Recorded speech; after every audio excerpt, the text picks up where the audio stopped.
Right, we good? We live? No, we've not turned the camera on. No, the camera's on.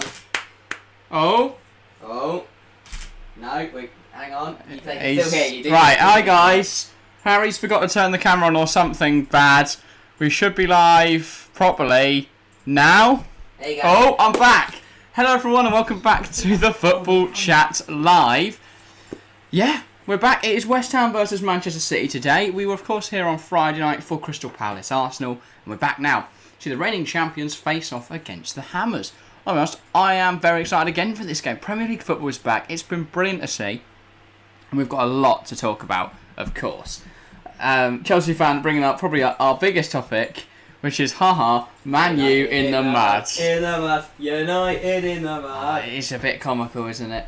I feel for United fans somewhat because it is just misery on misery on misery, but it is very funny. Oh, And, hilarious. But it has completely screwed my fantasy team because I had De Gea and Sancho in it, and now I have no points. Obviously, De Gea obviously is getting a -1 for conceding so many goals, and Sancho didn't really do anything. So I finished my week on 50 with no players left to play. I will get into mine. I was going to say, you are in like the 70s, aren't you? I've smashed it. I had Ivan Toney. Disgrace. He scores.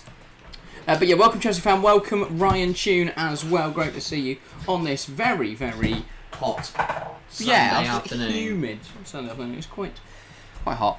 But yeah, we've got kick-off in 27 minutes. We're going to talk about, obviously, today's game in a bit of detail. We've also got yesterday's games to talk about. We've got the games that have already happened today to talk about. I think we'll just start with, obviously, the lineups for today. I think that makes the most sense.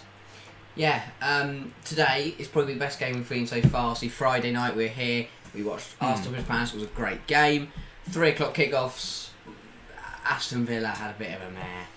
Honestly, the big 12:30, I forgot to mention, Liverpool drawing to Fulham. So Liverpool and United dropping points in opening weekend. I think we could see City dropping points as well today here. Maybe. Roy Keane still looks like Santa Claus. It is amazing. They honestly, they went over to him at half time. It was brilliant. I think they should just put him on. Can't go worse, really, can it? Genuinely, Roy Keane would do better in that midfield than McTominay did today. How are you doing today? I've had a very good day. I've watched Manchester United lose to Brighton, which I'll be honest, kind of saw coming from a mile off. Yeah. But then also put Man United players on my FPL, so am I delusional? Probably. And welcome Cauliflower as well. You were mental to go De Gea and Sancho. Yeah. I mean, I haven't actually seen the goals, but I've still have a good day. I'm worried about my FPL team next week. I think I need some wholesale changes, and of course you only get one free transfer, so I think I might have to save it and just hope that my team's okay. But yeah, shall I get to the lineup? Danny Welbeck, what a performance he had. But it was Pascal Gross at the double, which bamboozled the United defence. Well, he was just helped by the fact Maguire didn't defend. Luke Shaw didn't have a... I mean, look, so Maguire ruling Welbeck on here. Harry Maguire had an absolute shocker. And then Shaw not marking Gross at the back post. No one marking Gross at the back post. The only silver lining for Manchester United is that Lisandro Martinez did look quite decent, especially when he was partnering with Harry Maguire. Yeah. They've just got no height again. Martinez is good in the air, but he won't be good against Scamacca and stuff. It'll be interesting how Martial does if they are going to start. Yeah, I was going to say, I think Martial will do better than Bruno did today. Ronaldo didn't look any better when he came on, though, and if he's not fully committed to the club, what's the point in having him around? Brighton just played really nice football. Yeah, Fred had a mare there. And they just managed to play through United. It was a fantastic all round. Yeah. Jorginho saved us yesterday. Chelsea fan, we were not great. But we'll take the 3 points. Yeah. We move on to a weekend where United Tottenham lose, Liverpool draw, and City could also lose points. We take the 1-0. But I'll be honest, I think we will lose on Sunday. I think we're in trouble. We're in big trouble against I think if we beat Tottenham, it's a miracle. Yeah. Because that Tottenham side tore apart Southampton. I mean, they conceded and still just got up and tore them apart. We just... I mean, depends on who plays middle midfield, but I think if we start with Georgie and Kante again, it'll be... That was a terrible idea. Yeah. Georgie and Kante will really struggle. Obviously, as you said, Tottenham ripped apart Southampton 4-1. Nottingham Forest did well in the first half against Newcastle. End up losing the game 2-0. But they had Dean Henderson should have done better to stop the Fabian Schär effort. It was a really nice goal, but I think it doesn't go in if a good goalkeeper gets a hand to it. So. And saying the Forest only registered 1 shot on target worked. Not really creative enough. I guess you could point at Newcastle and go potentially they're going to be well up there this season though.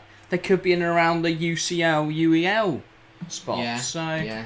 I mean, it's not unfathomable to think that actually it's not a terrible result. It's not at all. But I will say, I did not see Forest being the relegated side that didn't pick any points. I didn't see Bournemouth and Fulham being the ones that picked up points against Liverpool and Villa. But alas, I don't want to talk about did. the Bournemouth game. I don't want to talk about it. Yeah, no, it would be bad to talk about it, wouldn't it? Yeah, It was Bournemouth beating complete Villa, shit and then Brendan Aronson scoring on his Leeds debut. Leeds beat Wolves 2-1. Daniel Caleda, Ronaldo is I'm going to say, negative influence to their locker room. Yeah, I mean, he doesn't want to be there. You might as well sell him and replace him with someone who does want to be there. Because I think if you sell Ronaldo at potentially 10, 20 mil to, I don't know, Bayern Munich, it seems to be the only club selling from. The problem is no one wants Ronaldo right now. No one who can afford Ronaldo wants Ronaldo. I don't blame him. Like Real Madrid and Bayern seem to be the only ones I think that would make any logical sense. I mean, return to Real would be cool. But do they need him? No, but it would be very. I think they would do it for the. I don't think they would. I think Real are looking to the future. You don't make signings like Xiaomani and Camavinga and then go and pick up a 38-year-old Ronaldo. They've got Benzema who's firing. They've got Vinicius who's firing. They need a right winger, but it isn't Gareth Bale. Yeah. Well, I don't know for Real, but I mean they didn't have a right winger last season. They won the Champions League. So do they need a right winger? No, they don't need. Potentially they'll be all right. And then obviously he's not going to go Barca or something like that. So I really don't know where right outcomes for Ronaldo. Does he just sit around for a year waiting to leave? Does he potentially get a move in January on very, very cheap? But I mean MLS. they've got who can afford him in the MLS? In Miami, they can't afford him. they would Beckham. They've You'd go join up with Beckham and Neville. And He's still going to want. No. You've got to think, like players like Matuidi going out there, they can afford 200 grand a week. It's very steep for the MLS, but they can afford it. You can't afford multiple millions of pounds a Would week. Ronaldo not drop? Why? Because he's a. But I think he's going to happily take £1 million a week at United, then drop to 200, 300 grand into Miami. Somewhere in China again, they might want to give him loads of money. Again, they can't afford him because there's a wage cap and stuff on. I think there's a wage cap in China because they want to control the amount of foreign players coming in. And there is when Oscar goes. There is a foreign player. It might be a foreign player wage cap. I think the amount you can spend overall on foreign players, which I think would probably be under. I think Ronaldo's wage would exceed that gap by itself. Do I get into today's lineups then? As I say, yes. On to today then. 22 minutes now to kick off. We'll get into our predictions in about 12 minutes. But yeah, West Ham at home, of course. I think that does give them somewhat of an advantage. The London Stadium. Did they draw at home? They beat them in the Carabao Cup. Beat them in the Carabao Cup at home? Yeah. Yeah. At home. So I do think it can make a difference for them. And they do line up with the Polish goal, Łukasz Fabianski. Yes. My favourite goalkeeper to say on the tree. You've got Sufal, Zuma, Cresswell starts in the back two, and Johnson's at left back. It's quite the interesting choices there. Of course, new signing Nayef Aguad has had to have surgery before the season starts, so he's out for probably the first month of it. And I guess just preferring Cresswell over Dawson. Interesting choice, but I guess we'll see what happens there. Yeah. I think it's very evidently a very fast fullback in Johnson playing on the left. They definitely want to combat Foden on the right hand side. Definitely. Looking at pivot then, of course, it is Souček and captain Declan Rice. Bowen lines up on the right. Fornals lines up on the left. Antonio, interesting, leads the line with Lanzini just behind him in that shadow striker position. So no Scamacca, Antonio preferred. I think it makes sense considering Scamacca's not going to have played with the side very long. Scamacca does have a knock on FPL. That would make sense then that he is could be nursing an injury. On the bench. Scamacca... no. So no he is. Okay, number 7. So I'm guessing he's nursing an injury. He's new to the Premier League, and to chuck him in the deep end against Manchester City, it'd be harsh. Would be an interest. I think it's again similar to the way that Liverpool introduced Núñez. If you bring him in around the 70th minute mark, against the tiring Man City's backline, he will look better, no matter what. 100%. Looking at the Man City 11, then it is of course Edison Moraes in goal. Walker, Diaz, Ake starts once again at centre half, and Cancelo lines up at left back. The Community Shield. He looked decent there, to be fair, other than when he conceded. But De Bruyne, Rodri, and captained Ilkay Gundogan. Foden on the right, Grealish on the left.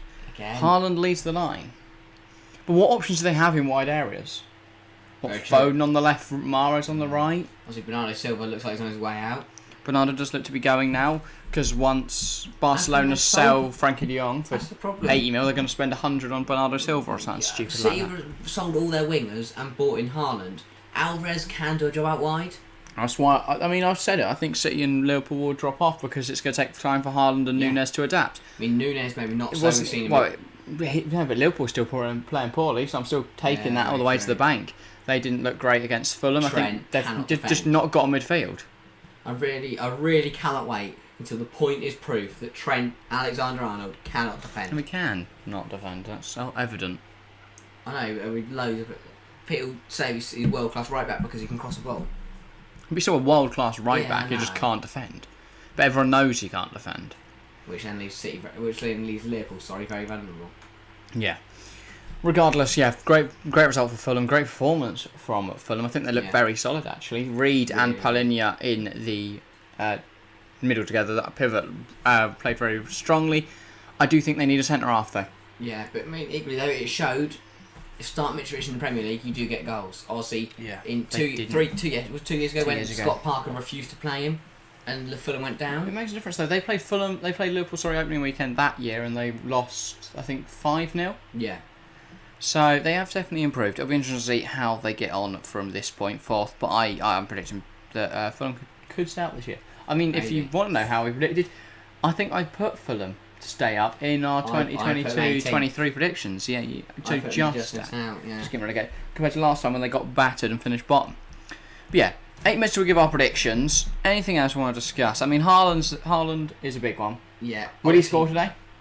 I don't know. Interesting. Obviously, Community Shield, he had a few good chances to score.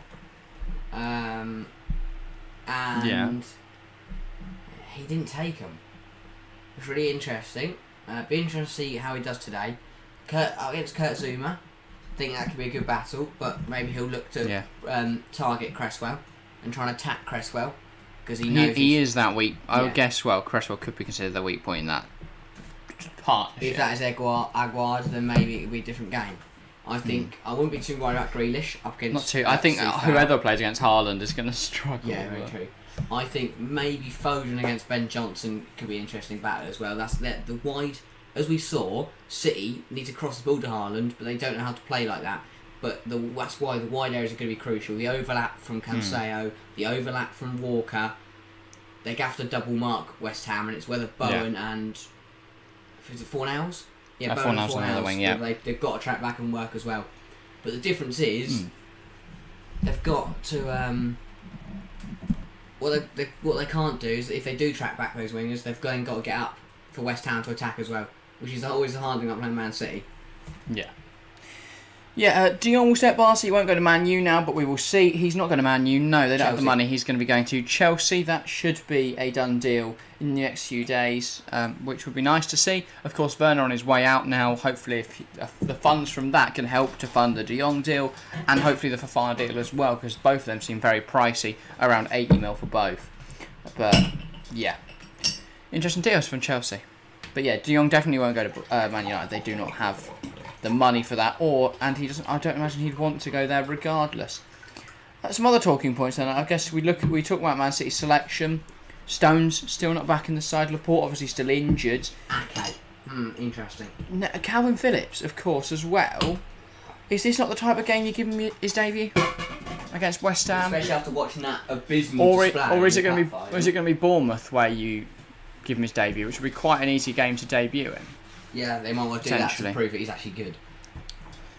Well, not prove, I guess you'd say. Yeah, but I guess a bit like Nunes. Liverpool didn't want to bring him up, didn't want to start him like Haaland. Yeah. They started him and he missed a few chances, now everyone's clamoring. They're looking at Erling Haaland's Bundesliga goals, 47 with his left, 9 with his right, 5 with his head. Obviously, it is going to take time for him to adjust. The Premier League is so different. 42 came from the 7 to 18 yard area. So just outside that.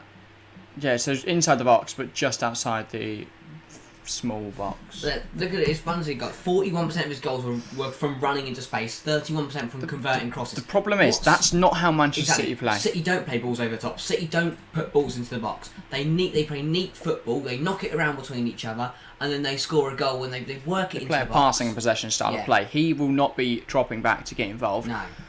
What he'll also not be doing is fitting City's system. And we've spoken about this in the past, obviously, with Haaland's move to Manchester City. It's not done because he fits a system. It's done for, we've got Erling Haaland. And I think he will fit whoever comes in next. I think he will fit that system. Yeah. But I don't think it's not a Guardiola signing whatsoever. No. If Guardiola had his way, you'd imagine the big money signing would have potentially been a João Felix. He would fit the system a lot better, and he still fits the billing as a big money. I don't think he's of the same calibre as Haaland, obviously.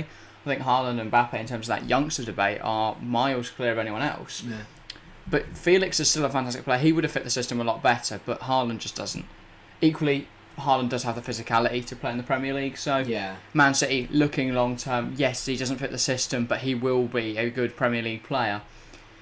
Be interesting to see, can he adapt to a Guardiola system? Yeah. Can he adapt well to the Premier League? Will he score today? I don't know. That's where round it'll be. It'll have to be Haaland adapts to Guardiola and City rather than City adapt to Haaland. Potentially they could adapt to Haaland though. I think they could switch to two up front. Maybe. Yeah. And try and create width with Alvarez at a good half Cancelo bench, so maybe if City Walker. do have a problem they can bring on Alvarez and change the game. I know his goal was a bit of a scrappy one, but you still have to be there to finish it. And getting a goal in your Yeah, and I think, again, he fits the kind of profile Guardiola wants from a striker. So if Haaland isn't scoring, do you potentially see Alvarez getting some starting minutes? I think you do. Maybe, yeah. I think if you get to game like 7 games in, and you're looking at Haaland blanking every week, Yeah. do you then look at an Alvarez to start? Maybe, yeah. Do you start Foden down the middle? Do you try something? Do you change up formation? I don't know. It'll be interesting to see how I think season they're in pans a out. spot above it. Cause He could score 10 goals in 7 games and then we're chatting shit, but it'd be interesting to see. I think they're in a massive problem because they've sold their wingers. I don't know why they've done that. Because even if you do want Haaland to fit in best, you want wingers that are going to cross the ball. Foden's a very cut inside, have a shot winger. Grealish. He's very hit it in at the back post. Grealish, again, cuts inside. Yeah. He will try and...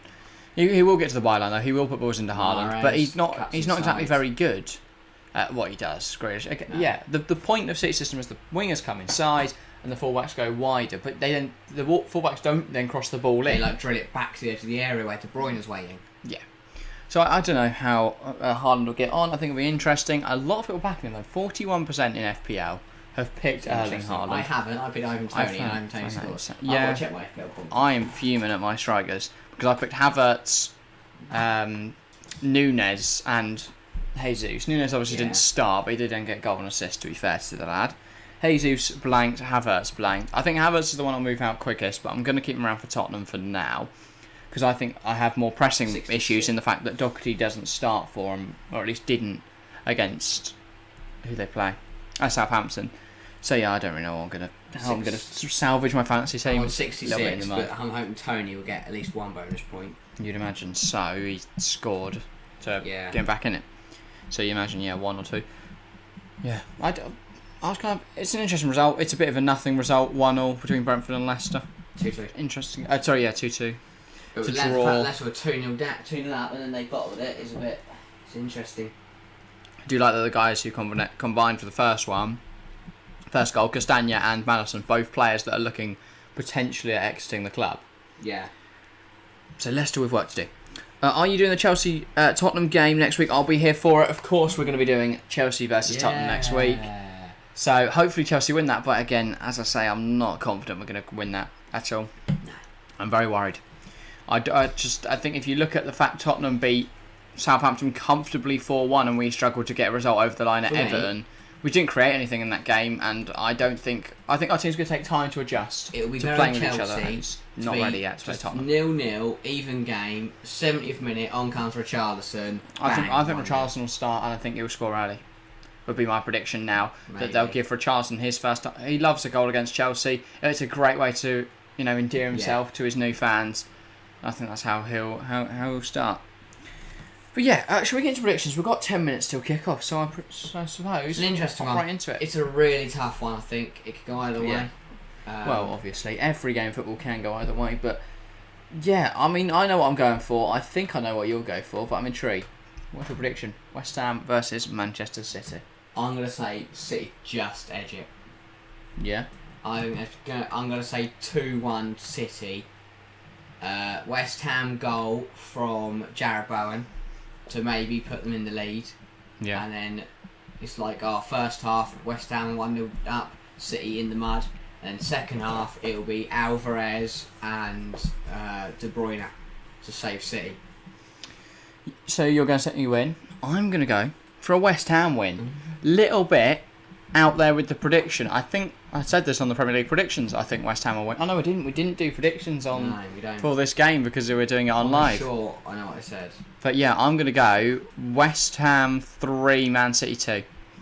I think when Man City lose, it's always a very good game of football. They don't lose 1-0. They turn the game around, but then they lose. They then concede another one because they're pushed too hard. Even when they play badly, it's a good game of football. Well, look at Tottenham last season. Tottenham Man City when Tottenham beat them 3-2. Yeah. That was a fantastic game of football. But yeah, City don't go for a game without scoring a goal, and I think we'll see the same today. I think West Ham will score first, and then City, then West Ham, then City, and then West Ham will score later on. Yeah. And I'm going to go first goal scorer as Jared Bowen in the 26th. I've also got Jared Bowen scoring for West Ham, and I've also got him scoring in the first half. But I'm going to say Jared Bowen in the 12th. Interesting. Right, everyone else, make sure to get your predictions in chat. We want to hear them. We want to know what you think the scoreline will be, and who you think the first goal scorer will be, and give us a minute as well. Okay, and then we can see who gets closest with both of those things. I said 26th, right? Right, yeah. We've got still a good 8 minutes to kick off. So if there's anything else you want to discuss in chat just quickly before we get into this game, then make sure to do so, and yeah, we'll talk about it. Yeah, I think this could be very telling. If City lose today, you've had Liverpool, United, and City all drop points, and your front runners already Arsenal, Chelsea, Tottenham. I mean, that's kind of what I said in the predictions. That's how it will Which run. Is why next week Chelsea, Tottenham can be huge. So early in the season, when I could see a draw. I could see both sides setting up semi-defensively. Yeah. And just hoping to get away with it. But yeah. Be interesting to see. I hope Chelsea, even if I hope we give a good game of it. Yeah. Even if we're going to lose, we have to score a goal. We have to at least create something because we created nothing against Everton. A side that don't have a striker, we looked for Decore giving away a sloppy penalty, then we would have drawn that game. Chelsea fan is going West Ham 1, Man City 3. Fair enough, mate. Yeah, I just pretty think, sensible prediction. I think West Ham will have a chance and they'll be competitive, but I think City will have enough quality to see them. No matter what, I don't see this being a draw. No, not a chance. There's goals. I don't see Man City drawing. I see because if they're a goal, if they level up, they will score another, and if they're behind, then they've lost. Yeah. Or they'll score 2. Now a signing for West Ham, Maxwell Cornet. Obviously he can't play today because he only signed on Friday, but decent signing. Fantastic signing. He feels exactly what they need. They need a left back, and he can play that role. They need winger cover. He can do that as well. I think him coupled with the potential incoming of Philippe Kostic, so that deal seems to be a little bit all over the place at the moment.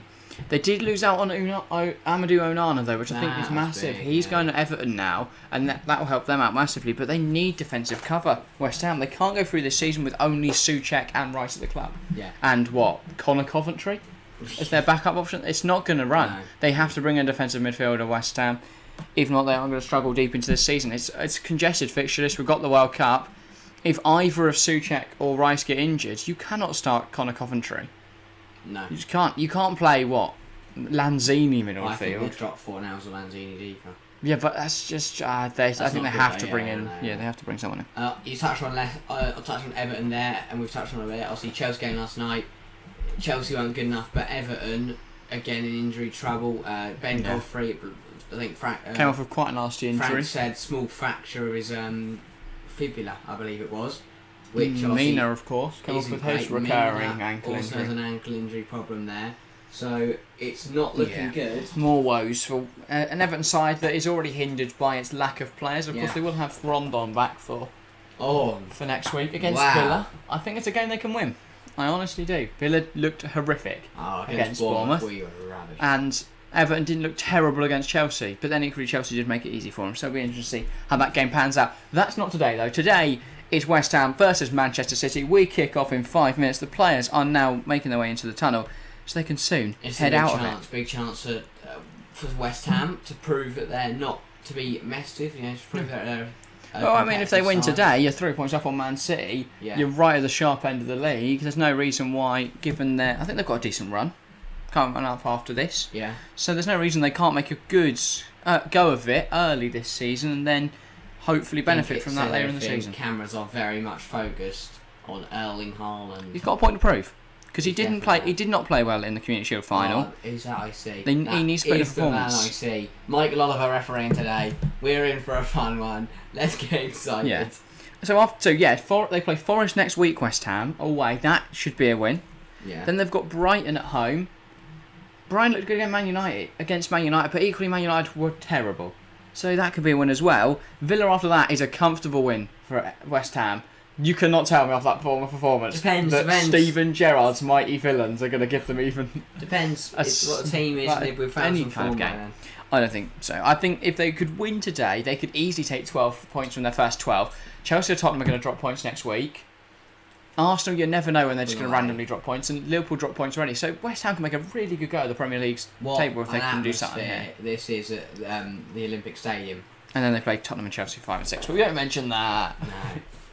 Yeah, this is a fantastic atmosphere. It is the indeed. Bubbles are blowing. I think it's an atmosphere that West Ham can win in. And they proved, proved last year. We saw in the Europa League. Their performances at home were massive. The atmosphere that is created at this stadium is phenomenal. Again, though, I think European tie, the home away advantage is so much more. It's not that big. I still think, but we've seen what Everton can playing do. the Premier League, Everton, of course. And we saw it a bit United. We've seen referees this season. Yeah, there is still home advantage. I just don't think it is as big as what they saw in the Europa League. Decisions made so much more often. We saw it on Friday It's quite frequent, night. We saw it in Chelsea-Everton. We saw it in United games. I don't think we saw it that much Friday night, to be fair. Yeah, we couldn't hear the crowd, could we really, I guess. Oh, no, to be fair, yeah. But Chelsea game and United game, we saw a few crowd decisions, which I don't like to see, but I guess that's how home advantage works. Yeah. A referee's more likely to give something the way of the home team that are shouting at him. Yeah. Do you think Antonio will score today? It'll be interesting to see how he does. He's got a point to prove with Scamacca on the bench. Yeah. He's fighting for a place starting in this team, so he's got to take his opportunities. We saw at the start of last season, he hit some really good form. I think they should try Antonio in the middle of midfield. It's definitely a bold shout, but I think he's got all the attributes to play there. Sky Sports got it as Ben Johnson starting right centre half with Cresswell at left. They also left have back. Fornals centre attacking mid and Lanzini out wide, and I think that'll be the other way around. But who knows? I guess we'll see in a few moments' time. But yeah, kickoff is just a minute and a bit away now. Yeah, very exciting game football. This indeed. I swear Gundogan didn't start the Community Shield final, did he? I don't remember him starting. Neither did Phil Foden, of course. It was Bernardo Silva. It was Bernardo Silva. It was Mahrez. Also Riyad Mahrez, yes. So Foden back in the side, Gundogan back in the side. Will those two make the difference from their performance against Liverpool? I don't think they're going to change that game, though. Really? They might. Antonio there. I also think it says a lot about their depth when there are 3 players with numbers higher than 80 on their bench. Yeah. So, I mean, City a little low on numbers, which is something we've not really said, but in recent years, of course. But they've not got the depth this year. They have sold a lot of squad players to obviously bring cash in and then go for players like Haaland, though Haaland for 60 mil is not exactly that much for a player of his quality. So, yeah.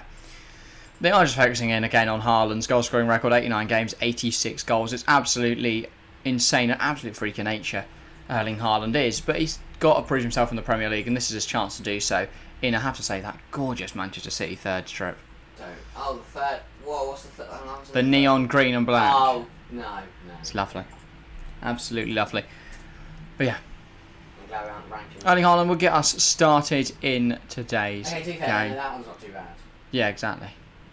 I don't know why you hate the home shirt so much. I don't like the home shirt. That's all. Anyway.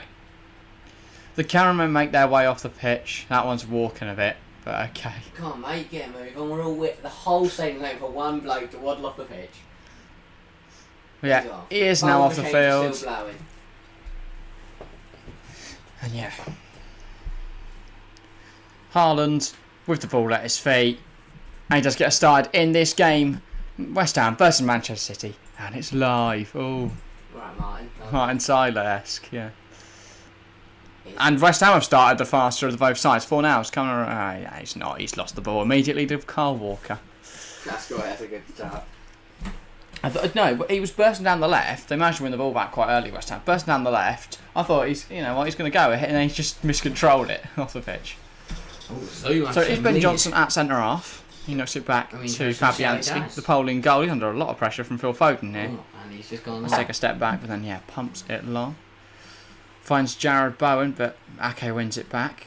That's a poor pass from Ake, straight into Bowen. And he's won a throw. Yeah. Very deep, though, for Man City. It's not exactly winning a throw. He's winning a throw. He's a long throw, get in the box. Cancelo. It's weird seeing Cancelo number 7. Yeah, I mean, it's unconventional for fullback, but I kind of like it. I think it singles him out a bit. Makes him different. Different gravy. Unique. Cancelo taking his time out. Surely that's a yellow card. He's at about 5 minutes holding that ball. Time wasting, mate. That's a poor pass across there. Reece Scott booked for exactly the same thing. Yes, the dummy. Absolutely sent him, mate. Rice. That's a lovely bit of play. Lovely little flick on from 4 now. Cresswell puts it Antonio in there. Antonio wide. does get a touch on it, but I think that has come off him. We'll see, though. Corner. That looks like a corner. Goal kick. No, corner. It is a corner. Corner, yeah, corner.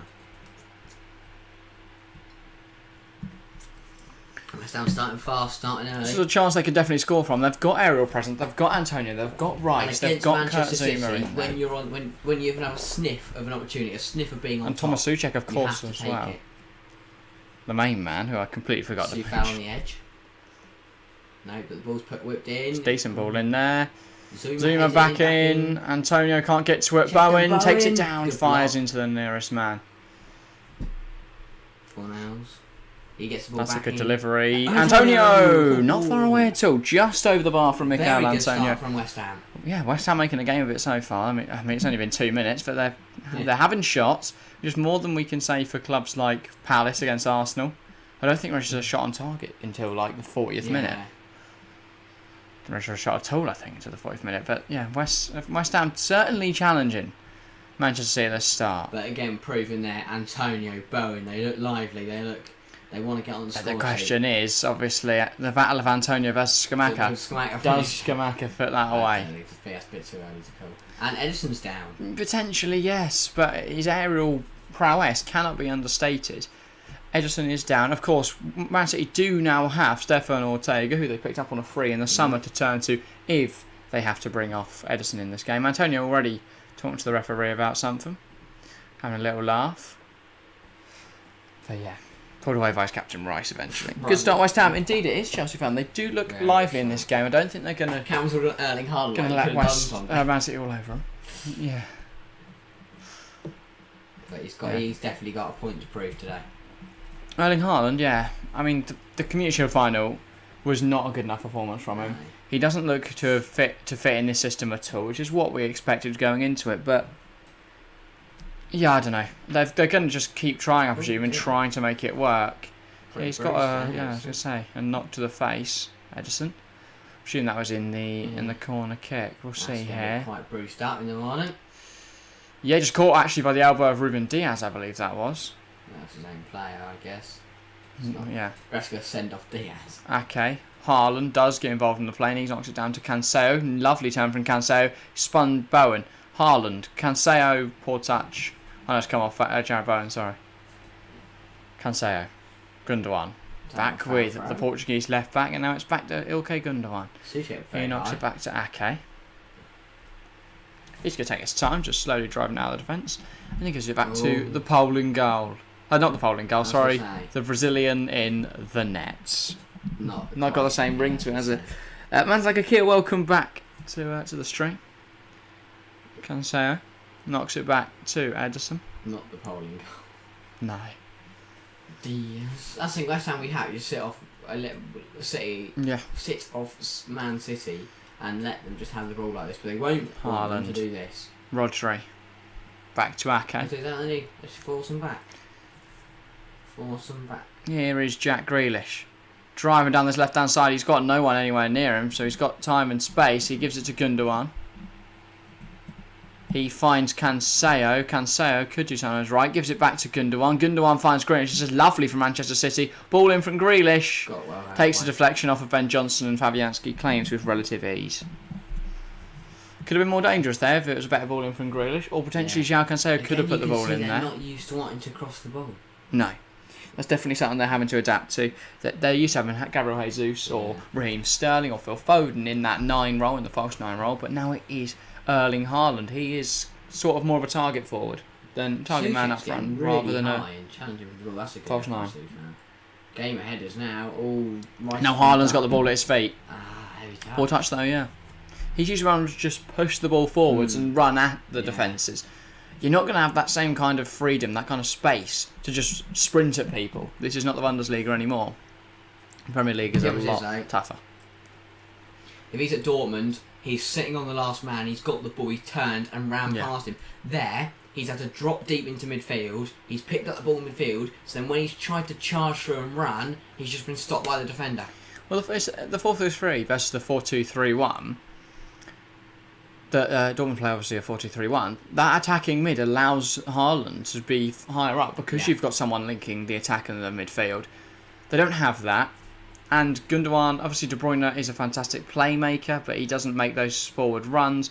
Gundogan does make those forward runs, but he doesn't really drive the ball forwards very often. And Rodri's much more defensive, a bit of an anchor, I'd say. Yeah. So, it does leave them a little bit... It does leave their striker having to come deep to get involved in the play. If not, you just don't see him for an hour. I mean, that's what we saw in the Community Shield. So I imagine that's what we've been working on in the last few days, because he does look to be dropping a lot more. Good drive from Gundogan, though. Plays out wide to Grealish. Grealish against Soufal. Cutting inside again there. Look. Again, the delivery just not great from Grealish, though, and Ben Johnson clears relative ease, and then Soufal hacks it clear to put an end to the danger. And in fact, Antonio put a bit of pressure on Ake. Ake's header fine, but now West Ham trying to come forward. Bowen fires over the top. Fornals giving chase, but Ederson should be able to be fine for this. He does just allow it to go out for a goal kick. I think Fornals forgot that could happen. When he was absolutely it was an audacious ball from Bam. This is going to end 0-0 or 1-0 from Scamacca. Interesting. Lanzini scores bangers, so I call him Manuel Lanzorsi. Love it. And Timo Werner, a Leipzig player again. Yeah, I think I love Timo, but he just wasn't Chelsea quality, and I'm excited to see him back in Bundesliga. He's going to rip that league. Yeah. Him and Mane fighting for Golden Boot. Yeah. That's where I think Ronaldo should be, in that league. And potentially Anthony Modeste. Of course, the news of him joining Borussia Dortmund as a Seb Aller replacement is quite interesting. First we've got Marlon and who's the other striker? I said they've got another one. Karim Adeyemi. That's the one. Adeyemi played as a winger though in their opening day of the season against Bayer Leverkusen. Had to come off after 23 minutes with an injury, so that's not great. Not a great start for them. So they've lost both their summer strikers. Yes, obviously Aller and Adeyemi, yeah. Diaz can't quite get through De Bruyne. De Bruyne puts pressure on Cresswell. I feel like Cresswell can go back to keep it out. The thing is, the problem is he wants to put it on his favoured left foot, which means he has to put it out. If he's a right-footed player there, he knocks it back to Fabianski. Even though he is a footballer, so she'll be able to make a pass with one. Jamie Gould, good luck for the hammer from Brentford fans. Hello, Jamie. Welcome to the stream. Brentford, of course. Did pretty well today, yeah. Very good recovery. I said this in the pre-season vid, but I do think Ivan Toney will have a very good season. He did get a goal today. Come on, my fantasy team. Yeah, I was gonna say I should have picked him. I've had a mare. Just with everything in my team is a bit of a mare. Anyway, City almost getting a goal there. They didn't quite. Well, looked like they got a very good chance. I've never had a Brentford fan in the chat before. Not that I can remember. We might have a whole community of Brentford fans out there who just don't put anything in chat. So if you are a Brentford fan, get involved. Yes, Brentford. I think they should have won today, though. I really feel Leicester. I was going to say, a club that is getting gutted for everything it's worth at the moment in Leicester. All their players are leaving. They didn't look great towards the end of last season. Haven't had their best pre-season. Yeah, I don't know. But I think saying Brentford would 2-0 down, I think they'll take the point. Yeah. Yeah, of course. You're going to take a point over no points. And it's a good way to start the season. I want to lose 4-0. Who did Brentford play this coming week? Oh, I don't know. I'll have a look. Yeah, I don't know. Ake, Rodri, so Cancelo moving to centre mid. Is what they are the runs and the movements he tends to make. Cancelo comes inside. It's just the two centre halves, and Walker. Yeah, they don't create any width. This City side. Cancelo have gone right up. Fulham. No, sorry, Man United, and then Fulham. I think United's a winnable game though. They lost to Brighton today. Brentford at home. Oh, that's even. It's a winnable. And then they've got Fulham, Everton, Palace, Leeds, Southampton. What a run for Brentford. I was going to say, that's 5 games they can easily Who else win. They got? I did have David Raya in there until I got rid of him for Leno. And they play Arsenal at home, which is of course a game they won last season. Bournemouth away, that's another winnable game. And then Newcastle away, Brighton at home. First 11 fixtures there, and kind of next 10 games, brilliant for Brentford. So I don't think a point today is too bad. They'll definitely make that up in the next few games. But they could be in a very, very good position before the World Cup, looking at their fixture list. So, yeah, definitely. Interesting for Brentford there. City, again, not creating anything. That's knocking on the back. They're getting their possession stats up. It's what they struggle with. City is creating stuff when they don't have a false 9 to obviously drop deep. Get involved in the play. They are having to reinvent how they play or reinvent how Haaland plays. This is good from Foden. Again, he's cutting inside. It's a poor pass for Niles, though. His interception is out of play, and Grealish is down. I think it's no Jack Grealish whether he's actually injured or whether he's just flopping about. He did get caught. Heavy tackle. Quite a big challenge from Soufal there. It's hard, but it is fair. He clearly got the ball. I take that back. He clearly did not get the ball. He's caught his ankle. I don't think it's too bad. Come on, people, hit that like button. Yeah, what are we on? I'll give it a little refresh. Have a look. We are on 7 likes. If you haven't left a like, make sure to do so. Let's get us up to 10 at least, which is our like goal for every stream. And if we could go above that, even better. And of course, if you are new around here, we'd appreciate the subscriptions. 739 now, could even get up to 740, obviously with a sub. Haaland always played it onto Foden. Foden's lost out. Haaland's put Rice on the floor. Brentford will have a very hard game in May 2023. They've got a lovely opening run, yeah. but that does mean that you will have a very difficult run at some point. Yeah, you can't have it all easy. That's a tired back pass to Ederson. And West Ham are going to try and box him in here. Antonio putting the pressure on Ederson, forced to go long. And he's kicked it out. Very good press from West Ham there. If they got... Yeah, Liverpool, West Ham, Tottenham, Man City. Themselves. What, Liverpool, West Ham, Tottenham, Man City? Sorry, yeah, I was thinking mate. West Ham. I was thinking... That is a very tough May. And before that, last 2 games of April of Chelsea and Forest. So 6 games. That's going to be tough. If you get 3 points from that, you're happy, I think. 4 points, you're dreaming. Yeah. Depends what they're on the table. So they do have to get the points now, because if they are in a relegation fight, they're down. Yeah. Looking at those games. I keep thinking of Brentford. I keep thinking of West Ham. Yeah. So we're watching West Ham. Grealish. Cancelo. Now West Ham play. Forgotten now, but it's really nice work from a pretty Rice decent there. game. Driving forward, he's got 4 nails down the wing alongside him. He does use 4 nails. He goes inside to Lanzini. Tries to find Rice and can't. He's forced that into Rice. Yeah. Rice was never going to control that. He's rushed it, he's fizzed it. Gundogan out wide to Cancelo. He chests it down. He's got space to run into, and he's got Grealish higher up if he wants to use him. He doesn't, so he's going to drive forward himself. Comes inside. Lovely run from João Cancelo. Goes to De Bruyne. De Bruyne hits one. It's not far away at all. Not far away. I expect Kevin De Bruyne to hit. He does drag it wide down. I think Foden will feel a little aggrieved because he was wider, and I think if you bring it into Foden, put a flat out to Foden, he then crosses it into a Haaland.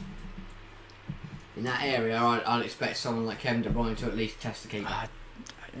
You can see his eyes obviously light up as he spots the chance to have a shot, but maybe just go out wide to Foden there. Yeah. Potentially. Grealish. Again, they're coming inside.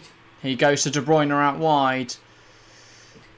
It's a little heavy. He puts it in there. No one that matches Fabianski's height. He claims it quite easily. On the West and I Ham, have to say, 15 minutes into this one, West Ham look like a side that's able to mix it with Man City. West Ham goalkeeper with situation. no real trouble. Obviously, I mean, my understanding it'll be Fabianski in the league, Areola in Continental. Interesting. And then what? David Martin back for the cup games? No, Areola will do that as well. Okay. So we Darren Rand. To be fair, might be Darren. Oh yeah, Randolph's still there, isn't he? I couldn't remember who their third keeper was. I just knew that Dave Martin used to be there. Yeah. So he had played one good game, kept clean sheet. His dad ran. He went into the stands to hug his dad, and then he never played for West Ham ever again. Grealish. Nice little. A good knock, but it's been set. Oh, Cresswell, that's great work. That's his experience. Which he didn't really show last year. Do you feel like he kind of threw away the Europa League for Johnson? Yeah, some rash challenges. I mean, he got sent off in the second leg of the quarters, which meant he couldn't play in the first semi-final leg, and then he got sent off in the second leg of the semi. Offside there for Lanzini. I think if you've got Cornet to play left back, you've got Aguard I don't think Cresswell starts. I don't think he starts for West Ham this season. At least in the cup and the continental fixtures, if they go deep into the Conference League. Of course, they've got to qualify for the proper. And also they'll have to Conference rotate League, with the whole fixture congestion. Of course, yeah. I think it's really interesting that Ben Johnson's playing centre back. Well, I guess they don't have any other centre backs. With Dawson and Aguard, yeah. They need cover everywhere. They've got a good first 11, but after that, you're looking at youngsters mainly to cover positions. Which in a congested don't cut it. like the one we've got, of course, they need more cover. Yeah. Also, they've got the 2 strikers now. Wingers wise, again, they've got Ben Rama on the bench. Ben Rama, yeah, they've obviously lost Andrei Yarmolenko, but they are looking at Filip Kostic, who of course would remedy that issue. Cornet can play on the wing, of course, yeah. Attacking mid, Lanzini, Fornals can rotate between that. They've still got Nikola Vlasic. Vlasic is at the club, yeah. If they do need him. And then also, but then as we mentioned, defensive midfield. So you come forwards now. Phil Foden. He knocks it back to Walker. Can he find a pass? He tries one, and it's come off the West Ham player. It's a little ball over the place. Ben Johnson up into the air. One back by Walker. Here's Foden. He knocks it back to Diaz. Rodri into Ake. He's just slowing it down a bit. Gives it to Cancelo. He's going to go for a run now. João Cancelo looks the most lively player, I'll be honest. If you've got him in your fantasy teams, you should be excited because he is the only one really doing anything. De Bruyne now with it. He tries the ball in there, but yeah, Zuma does very well just to block it. Currently on holiday in Constanța in Romania by the Black Sea. That sounds absolutely wonderful, Mattia. I hope you're enjoying your holiday. Yes. So, yeah. I'm sure the heat doesn't compare to anything like we've got in this studio. Corner ball for Manchester City. I believe that's Foden and De Bruyne stood over it. It's a good delivery, I think, from Phil Foden, as claimed by Fabianski. I think Fabianski is actually quite an underrated keeper. Yeah. I think Ariola's very much one for the future, I'd say. Rice, because obviously Fabianski is, 34 now? I believe. I might be massively insulting Łukasz Fabianski there.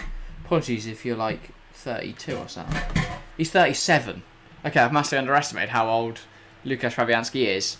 Realistically then, a year, 2 years left in the Premier League at 37 years old, so... Yeah, Ariola definitely the long-term replacement there at just 29 years of age. Which, for a goalkeeper, on the young side, definitely. Yeah. But yeah, Matt, I hope you're enjoying your holiday. Great that you've tuned into this stream, regardless of the fact you're currently enjoying the sun in Romania. Yeah, so it's lovely in Romania. I've heard it's lovely. And here's Rodri. He's not in Romania. He's at the Olympic Stadium. He is indeed. Plays 1-2 with Cancelo, then chooses to go to Ruben Diaz. Simulation. Right. No, joke. That was a joke. Here's Phil Foden. Lovely 1-2 in De Bruyne. That's a great switch to play as well. Grealish brings it down very nicely. Ball in. I thought that was going to Haaland, but Ben Johnson just stopped it. Foden. De Bruyne cleared by Ben Johnson. Still not clear. Cancelo. Grealish. Is it going to need Ben Johnson to clear it again? De Bruyne goes out wide to Grealish. Cancelo on the overlap, but he doesn't choose to go to him. He chooses De Bruyne. Great. He's coming forward. 1-2 with Gundogan. It's not come off though. Rice cuts it out. Sufal. Trying to get away from Gundogan. Does well to do so and tries to fall over the top. Antonio trying to get forwards with it. Has to barrel Ruben Diaz over. Okay, got lucky going. I do like the contact rules this year. Being less harsh on a little bit of contact. Because Diaz was being a bit of a pleb there. So he got barreled over for a reason. And I think that's fine. Yeah. Cancelo, Rodri, Walker. Comes inside, finds De Bruyne. De Bruyne back to Walker. It's definitely a game where all the talking's going to be done with the ball. Oh, sorry, that was Haaland. This is De Bruyne, and there's Walker. Goes back to De Bruyne, Rodri. But, that's a good play. Cancelo. He's come so far inside. Foden. Puts the ball in, Haaland misses it. Misses it. Yeah. That's big. That's his first big chance. Yeah. Foden can't believe it either. It's a great delivery from Phil Foden. Great play from Cancelo here. Just shifts it onto his left foot. It's a good little ball in, and Haaland, I think, has to make contact with that. Even if it doesn't hit the target, he's gotta make some kind of contact with it. Just glances past his head, and overall very disappointing. Very disappointing that the attack has ended in that manner. Yeah. For Manchester City. City going to try and work it forwards again. De Bruyne, he is just smacked out of the pitch. And Haaland's giving chase. This is where Haaland can be most useful. Fabianski heads it. Haaland brings it down. Back to Grealish. To De Bruyne now. Yeah, I thought I'd see Erling Haaland passing a football to Jack Grealish. Rodri. De Bruyne. Gundogan. Unless he's like playing against him and gave it back to him. But when would like Villa play it's just mental. De Bruyne. That's a good goal. Look at Haaland. Fabianski, that's brave. Leading with his foot rather than his head there, and I think he's caught Lukasz Fabianski. That's proper. He's down holding his head. He's just he can because that's why he's just that's so brave from a keeper. That's why it's very hard to be a goalkeeper. He put his head in harm's way. I mean, it's interesting for... He can see Haaland's foot and he's just chucked his whole body into that. But why is Haaland leading with the foot there? I don't know. They kind of just clatter into it. Yeah, it doesn't look like he does actually. It doesn't look like Haaland's boot does actually hit Fabianski, but Fabianski, I think, just winded from that. He did get thumped by someone. And he just seems to have some pain in his leg as well. Moyes just talking with his assistant over what options they have, I guess, in terms of the rest of the field and what they need to improve. Yeah, Ario doesn't Ario's one up. To block the sun, the West Ham fans have used the blue placard to make sun hats to block out the sun. That's very inventive, smart. Yeah. Just sitting there, wow. That's really clever. It doesn't like Ariola was putting on his shin pads behind David Moyes there on the bench. That'll be precautionary though. Yeah. They've seen Fabianski go down. They're going to want him warming ready. Yeah. They don't want to sit there for 5 minutes. Then Fabianski says he's injured, and then Ario's just been sitting there eating. I don't think they sit there eating. And then I've got like some Tesco flapjacks there, and they're just having a little scrap. I don't. So if I say I do, I don't. The only time I've seen players eating on the bench was when Sutton played Arsenal. Sorry, and that goalkeeper. And the keeper was sat there with a pie. The reserve keeper obviously didn't think he'd get on there. So yeah, Fabianski now, he's back on his feet, seems to be okay. They're just showing us that the temperature is of course 31.2 degrees. So this is kind of the time you'd want a cool break anyway. Yeah. So, ideal for both sides, get some liquids in and what do you mean? Where is that timer? I presume at the ground. Really, that picture is just a picture of the time. Who's Scamacca? Scamacca. That's what they applaud. I wonder what they're applauding, but one Lucas Scamacca. Not buzzing about a drinks break. They could be obviously applauding Fabianski. Yeah, which is being fine, but it's probably their new Italian stallion, Gianluca Scamacca. He is massive. I mean, 6'4" isn't diminutive, is it? No, he's hardly your small tricky winger. He's massive. Yeah, and ball at his feet is not really his forte. Ball in the air, definitely. Absolute giant, that man. To be fair though, his link-up play is good. I'd argue his finishing is fantastic. He'd probably fit the City system better than Haaland in terms of his link-up play. And that's Sassuolo's side is. I really think if Scamacca can find form, that's a fantastic deal from West Ham. 100%, 30 mil for a striker that bagged 12? Was it 12? 18 goals for Sassuolo last year, something like that. I'll have a look now actually while we're just waiting for play to resume. That's a really big gap, like 12 to 18. A margin of 6. I'll have a look. Of course, 23 years of age as well. This is what they're saying about possession. 84% possession to City, 16 to West Ham. 25%. West Ham only made 25 passes. West Ham average a pass a minute. 16 goals for Scamacca last year, so I was right with my 12 to 18. Anywhere between there. Genuinely can't believe. West Ham average a pass a minute. No. They've had a lot of the ball, West Ham. They've certainly not allowed themselves to be dominated. Well, they've had 16% possession. I know. Oh, it's a joke. Thank you. I didn't get it. You just sounded really genuine. I know. That's the point. Alright, you get back. But yeah, well, that's what City do. They dominate the ball, but they don't do anything with it. As it might without a false 9. No. Doesn't allow them to link up because you can pass the ball around the back all you want, but as soon as they get it forward, they've got no one, running in deep. Even if Haaland does, he's not used to playing that role. He doesn't know how to pull it off perfectly. Sufal's Or seamlessly, I'd say. Gundogan. He goes backwards again. Okay. And this front three of West Ham, it doesn't look like a 4-3-3. At times, yeah. But equally, look, Lanzini is definitely not the striker in this, and Antonio the winger. More narrow. But when they're pressing, it does look a bit more like a 2 up front with Lanzini 4-3-1 as an attacking mid. Yeah. Which, I mean, it potentially is. Fornals can drop in and play as a third central midfielder. It does make him a little bit more defensively solid as well, I'd argue. Yeah. Especially against City. Because they're able to press everything a lot more effectively. I think what West Ham playing very narrow, which obviously when City are going to try and cut inside, it counters it. And City aren't using the width. No. Which is where the space is, but we know City don't like to get wide. But they need to do that to find the space. Because Walker's been fairly deep, and the only time they come forward is when it's Cancelo, and he's playing middle of the field pretty much. Yeah, where is he? They're making the run inside. So that's Walker there. It's a very fluid Manchester City system. Okay. Grealish. He's got a little bit of space to work with, Jack Grealish here. Goes to Haaland, Gundogan. I think he was stood in an offside position. Gives it back to De Bruyne. He has scored. I think it's offside though. Yeah. Called that ages ago. Gundogan looked to be in a fair bit of space, which I don't think as well. But would just finish the goal. Yeah. Let's have a look. The person could be playing. Grealish here comes inside to Haaland and Gundogan. Yeah. Don't need VAR for that. Comfortably offside. De Bruyne though does put it away, and they have scored, but it doesn't count. But yeah, definitely not a goal. Man City's showing though that if they can find the room to work with, they will score the chances. That is going to be the end of Fabianski's day, I imagine. Yeah. No? Yeah, he looks to be making his way off the field. Is he just getting straight? He's just fetching his drink so he can walk off.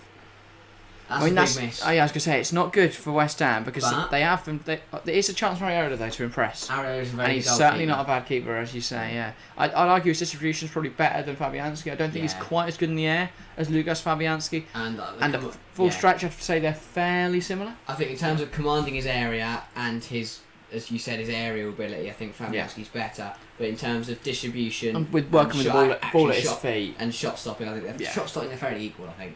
It's a very hard thing to call when you're not like a both of them coach. Both of them very good keepers. They're very able, definitely Premier League standard. And the fact that West Ham have 2 keepers who are able to play, it gives them advantage because Fabianski comes off injured. Yeah. Areola's going on. If Edison comes off, it's Stefan Ortega, who's not a bad keeper, but he's not of the level of an Areola or Fabianski. Of course. I mean, he would start, I think, for most bottom half Premier League sides. Ortega? Yeah, I reckon so. Yeah. Well, probably the bottom 5. Well, then again, Bournemouth, I don't think he starts over Travers. He definitely starts over Rodak or Neto now. Yeah, Neto. I think he starts over Norberto Neto. Fulham now, I think he starts over Leno, yeah. Stefan Ortega's probably better keeper than that. He's actually played football in the last 18 months. Yeah. But what City now want to do is test Areola. New keeper, got to get some shots away at him. Grealish, he just keeps coming forward and then gives to Cancelo. As much more as springing, it's just a bit more of a That's a nice burst from Cancelo. He's absolutely mugged off Klufal, but yeah. The one time Haaland does make a run from the near post. They often aim their crosses back post because that's where they expect the runner to be, but they need to be aiming them at their giant Nordic target man. That's what they need to do, not aim it at Phil Foden. No. And now Antonio's down. Could we see an early introduction for Scamacca? This is not because he's in a lot of pain he looks to be in a lot of pain. He's holding his knee. And the physio's coming back on again. Get Scamacca on the half-an-hour mark. I think if they're going to introduce him, they'll introduce him in 70th. Is he going to be alright? He's sat back up and he's getting back to his feet. No. To be fair, that knee is already strapped up for Antonio. Yeah. So this physio comes over. Could be a problem. Why have they got one physio? The other one's tending to Fabianski, probably. At this rate, they got no physios left. But Antonio's already got his knee strapped up. This could be. Moyes is going to go running on there with a bag. Just tip some water on. Okay, you're probably all right, aren't you? Oh, it's not a nice landing at all. Yeah. For Antonio. Especially on a knee that's already strapped up. Yeah. Physios strapped out. Dave Moyes is like, what are we doing? What is going on? Well, also this boxes them in. Yeah, because they have to obviously be. you get 5 subs, but you have to make them in 3 different intervals. So are you going? They got to make a triple change later, Yeah, they want an impact. unless they're going to bring 2 on now. But then they've got to make a change very early I on. mean, look at that West Ham. That's fantastic. They're so compact. The average position. They're so compact on the centre of the pitch, in the middle. But Antonio, 15 yards ahead of everyone else in his team. Antonio's just doing some light jogging on the sidelines. I imagine they'll try and get him. Obviously, if he can continue on, they'll try and have him continuing on. But As much, I'm sure they want to. he is on. He is reintroduced to the game. We'll see how long he lasts. But Yeah. if it's like Fabianski's, we could be seeing him down in a few minutes more. Grealish comes inside, goes to Cancelo. He throws me every time because I'm thinking it's going to be Rodri, and it's just not. Yeah. Like, why I was going to say that? But Walker also adopts the midfield position. So when they're going forwards, it's like their fullbacks go into the midfield, and the midfielders go out wider usually. Which is strange. Well, I think it's interesting. Rodri and Gundogan as my fullbacks. Well, I think it's working. It tends to be De Bruyne and Gundogan, and both of those can cross the ball in. Cancelo now. And of course, fullbacks usually tend to be very, very decent in midfield. That City defence in midfield. At And then Antonio's even dropped back at left back here. Yeah. Obviously, that's where he came on. So they're just trying to maintain their structure. Yeah. Yeah. 32 minutes to go on. That's over the head of Grealish, and it allows West Ham Things a like breather. West Ham built up, City built up so much pressure, and then that happened, and it's all gone. Yeah. Right now in the crowd. So Werner joined Leipzig on a permanent deal. Yes, it was originally thought to be a loan, but no, it does appear to be a permanent deal now. Reported this morning that it will be a permanent deal. I think that's a good move for Timo Werner. If it's 30 mil, 25 mil, I would imagine. I've not seen what price it's being. In fact, I'll have a look. But I would have predicted it would be somewhere around there, which would be a very fair valuation and a bit of money for him to use. I'll have a look. All ball in. Areola comes out and claims. That's what I'm saying. He's got a spring off his step. He likes to come off his line. He's got energy about him, Areola. 35 mil for Timo Werner plus bonuses. That's very good from Chelsea. That's good. That's a very good deal, yeah. I imagine there's a percentage sell-on in there, potentially. Yeah. I think Leipzig I don't imagine there's a buyback. Because they know he's good in the Bundesliga. Yeah. And they know they need goals. Yeah, Valley gone. Yeah. No, he played for Salzburg. I was going to say, yeah, They lost. No one really. They just didn't score many last season because Patrick Schick isn't that great. And they've got Emil Forsberg on the wing. He's not a striker though, Harry.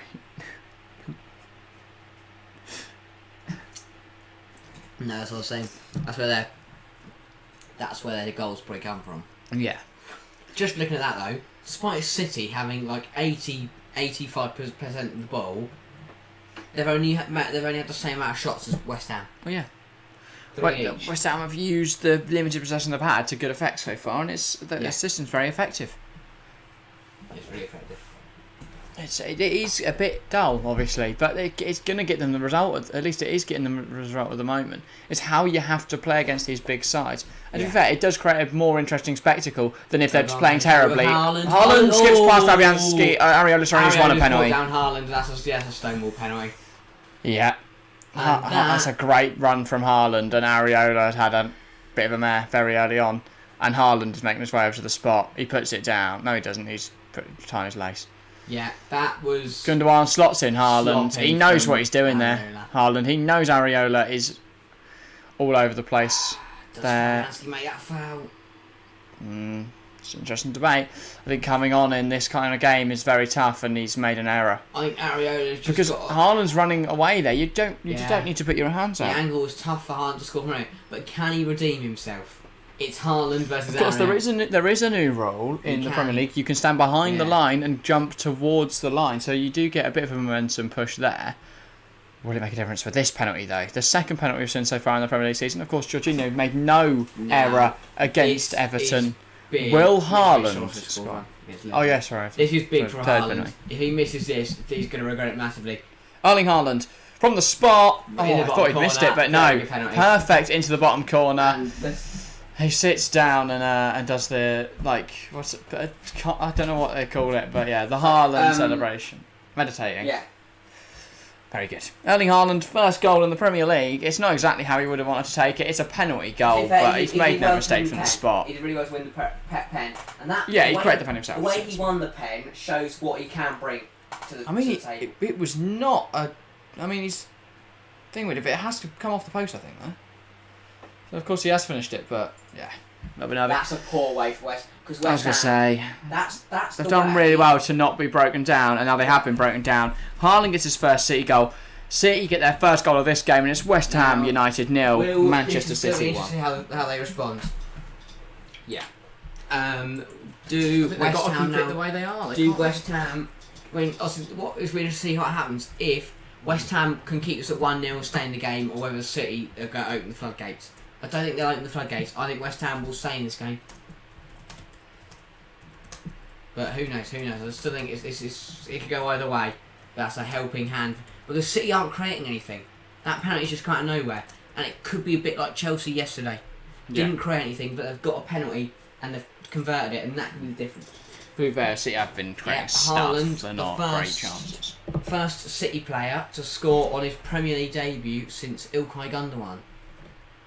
Right, I think I say like Aguero, but No. Ilkay Gundogan.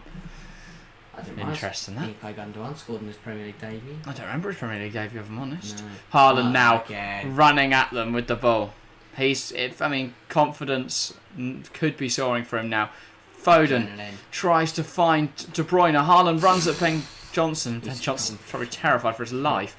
Is that Foden down, holding his ankle? Forward back for a foul? I don't think so. Potentially though.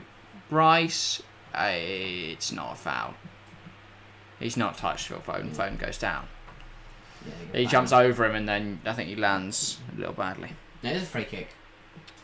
But he didn't. Okay, whatever. King VS Bro, welcome. BT. BT indeed. It's De Bruyne. 8 minutes left. Yeah, 8 minutes left in this half. This is. That's crucial for Haaland. Yeah, yes, it's it was got a off the penalty, mark now. Yeah. But at least if people start to look at his numbers and go, yeah, he scored. I'll say if you look at Nunes' goal and assist yesterday, Haaland needed to score as well. He won the penalty for technically his goal and assist as well. But Kane no goals, Jesus no goals. It's the new boys coming and scoring on their Premier League debuts. Interesting. That was a terrible free kick away from that one. It wasn't a shot. I don't know what he was trying. Yeah, Ronaldo of course didn't score or start for Manchester United either. Havertz or Sterling. I'm not surprised. Havertz Havertz just didn't move yesterday. It was such a shame. I love Kai, but sort of I'd rather us give Royer a shot. So I'd probably play Havertz against Tottenham. Bigly, we say they didn't score, but Arsenal still won, Tottenham still won, Chelsea still won, Liverpool drew, and City winning at the moment. But that can change. We know the quality in this West Ham side. I do think though Man City scoring first changes this a lot. Because but here comes Gundogan. They look like scoring. Where's Haaland? You need to score. Foden. If you're playing against a team like City, you have to score first. If not, it's pretty much game over. By Souček, then chested down and hacked away by Bowen. Antonio can't bring it down because Diaz has kicked him in the head. And that just takes away all the pressure from West Ham. That's the sloppiness that Ruben Diaz has shown the last few years, which prevents him from being world class. How he won Player of the Season 2 years ago and Defender of the Year in the Champions League in 2020. Beyond me. One. Over Rudiger. Yeah. Wow. But hey ho, he won it. But he probably won't win it again. Sterling was okay yesterday. I was impressed with Sterling. I think he looked like he wanted to be there. Koulibaly had a really good debut. For who? West Ham. Potentially, yeah. Then who's playing left wing back? That's a stupid idea. Fornals. Lanzini can do a job there. Yeah. I should notice Cresswell, Zuma and Johnson. It's like Johnson right centre back, Cresswell left centre back, Zuma through the middle. That would make sense. They could have been playing that the whole time. Yeah. Just to set up a bit more defensively. And it could be a 3-4-1-2. Yeah, 5-2-1-2. Yeah, 5-2-1-2. Which is probably what it's going to be for the majority of the game. That's put all yeah. Well, then that does a fullback. That's because I was going to say, I think the left wing back's just out of position. Oh, Cancelo picks it up, cuts in. Two fouled as well. Foul. Oh, Breeze is lovely. Tries to find Bowen, can't. Gundogan gets there. He gives it to Rodri. Back to Ilkay Gundogan. De Bruyne. Gundogan. De Bruyne again. Yeah, Sterling played right yesterday. Yeah. No movement really from Havertz. Mount looked missing as well. That's probably... Jorgen Kante struggled as a 2 in the midfield. Chilwell didn't really look at the races apart from the penalty, where obviously he burst forward into a bit of space and won a pen. Reece looked fine till we moved him to right wing back. Koulibaly did really well. Thiago Silva did really well. Dave looks past it a bit. He should not be starting. I don't know why we renewed his contract. Probably because we haven't got any centre backs. Mendy made some good saves, but also looked a little shaky still. But I think he's still a very good goalkeeper, and people are writing him off after a few mistakes in pre-season. I think he's just trying to rub out those errors. Those little, he's still rubbing away those errors. Erase them from his game. Yes, not rubbing them away. Well, I don't know. Rubbing works, I guess. Oh, De Bruyne up. But he cuts again. Look, he's cut it back. There's no one there. He's the one that should be there. Or what he's used to is a Sterling or a Jesus dropping deep, whereas Haaland's in the middle. He's in the 6-yard box. That was a good tackle from Rodri there, no foul. Cancelo. There's no wide option here because everyone's come inside, and West Ham are coming inside as well. Yeah. They have to. They know they have to defend narrow because that's where Man City want to play. We've only got 3 minutes left in this half, though. Do you think City will grab another one before the break? Or do you think this is going to be it? Or do you think West Ham could nick one against the run of play? I think City could get another one here and put the game to bed. But what a ball from the line. Yeah, it's Haaland good. That's exactly what he said. He sees keeper goes out, he goes, right, I'm not going to try and put this past you. It's a brilliant turn from Haaland. And brilliant to know exactly where he looks up, sees keeper goes, right, I'm going to win a penalty here. Areola commits because that's a young age. It's silly from the young French keeper. Well, he's 29, but he's not exactly a child, but... Yeah, for an experienced keeper, he's still an experienced keeper. I feel for him because Areola's been like a young keeper for about 9 years now. Yes, because Fisher just never gave him a shot, and they just keep giving him random loans. And it's very hard as a goalkeeper. Of course, he has now left Fisher. He is joining West Ham permanently. So that's brilliant. Come on, citizens. Cardoza, City fan, interesting to see. You've played well so far. West Ham setting up defensively, and it hasn't worked. They've got a penalty. To be fair, I think if they don't have an injury to Fabianski, they don't concede. I think it's a good play from West Ham. Because I think he's more smart about that. Corner. Oh, goal kick. Yeah, no, it did come off him last. Oh, fair enough. It's like a corner to me. Yeah. 2 minutes left in this half. I think this is going to be the way the first half ends, would be my guess. Yeah, I guess we will see. Okay.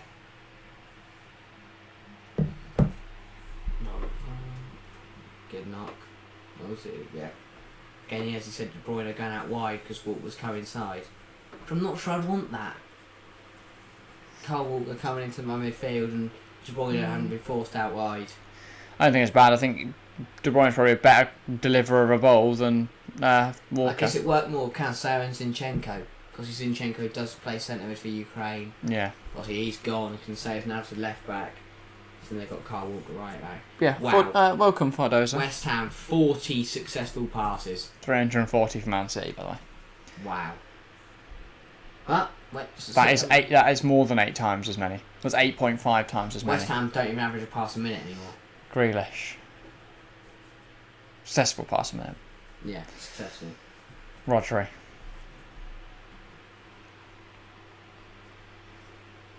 Cancelo. Comes inside, Gundogan. Can't get to it. It's Souček. Rice.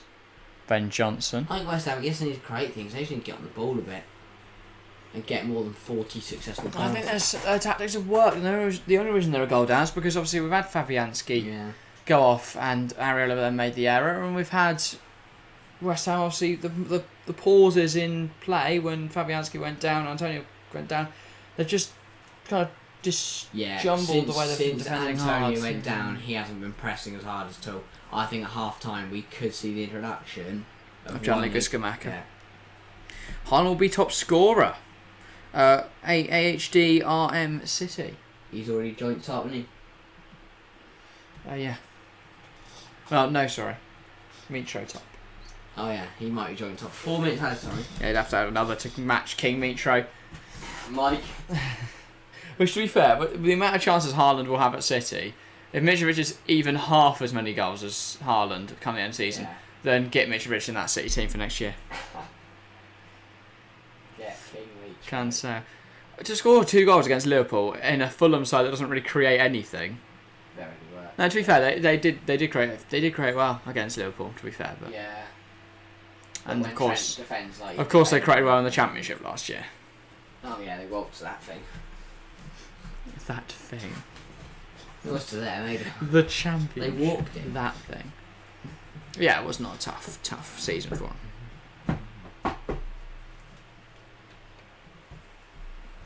Diaz, City should try and see this half out. Walker, now. Diaz. Here is Ake. He doesn't go wide, goes up to Grealish, he loses the ball. Lanzini down to Bowen. Bowen coming inside, driving the ball inside, gives it back to Zuma. Problem is, they're trying to go on a run, they just... The City press is very, very efficient, their zonal marking. And it just means that he was left with nowhere to go there, Bowen. Had to just run deeper and deeper. Soufal now. There's no options inside for him to cross into, so he has to go down the line to Bowen. I think he's won a free. Yeah. Don't want to win a free kick there, Bowen, against Cancelo. Really, really silly. Okay, Cancelo should be booked for that. You can't do that. It's a bit soft. He's just gone up to the line now and done that, like 10-foot glasses on. You can't do that. Is that Michael Oliver? Yeah. Thought so. Our favourite referee. And it's some he's got worse work ones. Yeah, I think he also went Ake. Oh, he's just blown the whistle in her. Soufal's ear. He's booked Cancelo. Yeah, you can't do that. To Cancelo. Not Kante. I can't say. I was getting so confused. He's not booked in N'Golo Kante. Yeah, João Cancelo deservedly gets a yellow card, and in the additional the additional minutes of the first half, it's a free kick for West Ham. Chance here. Bowen over the ball. They've got the height in the box. They've got to get ahead on it. Got to try and hit the target. They've done neither and it's not beat the first man. Good free kick, that. Johnson. And things are all running back, so they're all sides. Pointlessly from that from Johnson. Edison. Throws it long. De Bruyne to Grealish. City grab one just before half time. He's just slotted through thin air. What a ball do there. And Pep is furious. Thin air down the line. It's a great knock to absolutely no one. God, this doesn't seem happy saying it's team one up. I don't blame them though.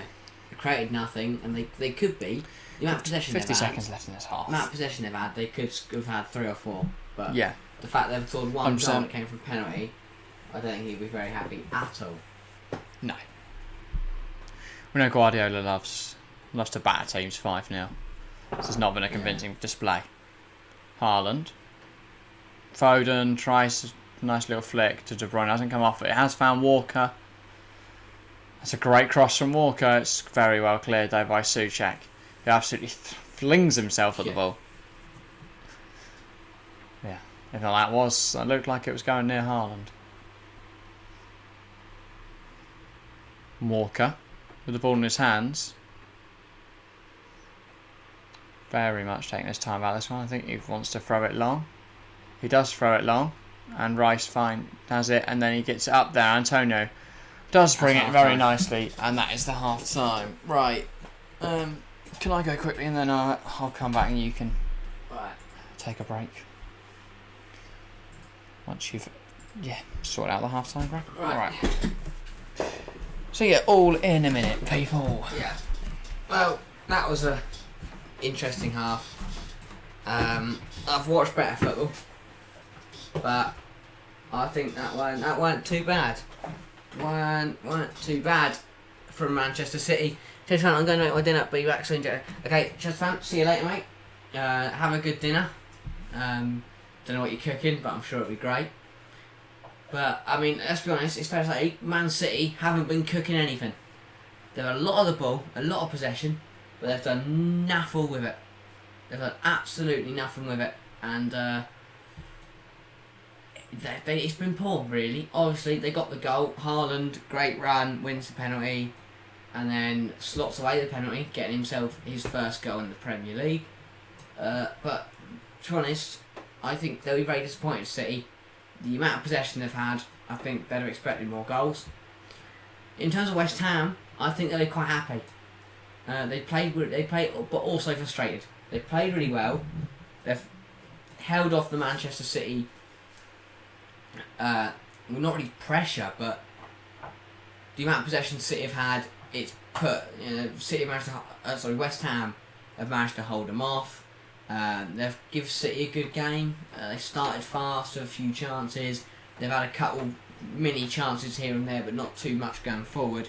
Defensively, it's been good from West Ham, apart from obviously Fabianski getting injured, Areola being subbed on, and then new keeper into any game is always going to be tough to adjust. And Areola brings down Haaland and gives away the penalty, which is consequently the difference at half time. But to be honest, it was a poor error from Areola. But as I said, a new keeper coming into the game, trying to adjust to the match, and he didn't really do that very well. So, yeah, West Ham down by 1, but I think there's hope, there's belief for the Hammers, and I still think they can definitely pull this game back. But, as we said, it's very hard. When you go 1-0 down against Manchester City, it's very hard to get the game back, because City aren't the type of team to throw away a 1-0 win, to throw away a 1-0 lead. So, I guess we'll see what happens. But no doubt, I think we're in for a good second half. I think West Ham need to get more of the ball, because City have dominated. I mean, only West Ham 50, 60 successful passes, just not good enough. You need to get on the ball more and try and cause City problems and start creating some more chances. As for City, they've had a lot of the ball, they've had a lot of possession, they've played decently when they've had the ball, but they haven't created enough, and they will want to create more, because if City do not create more chances, and if City do not score and more goals, West Ham will keep believing they can get back in this game. But yeah, I'm intrigued to see what happens. Obviously, West Ham already having to use one sub to bring off Fabianski.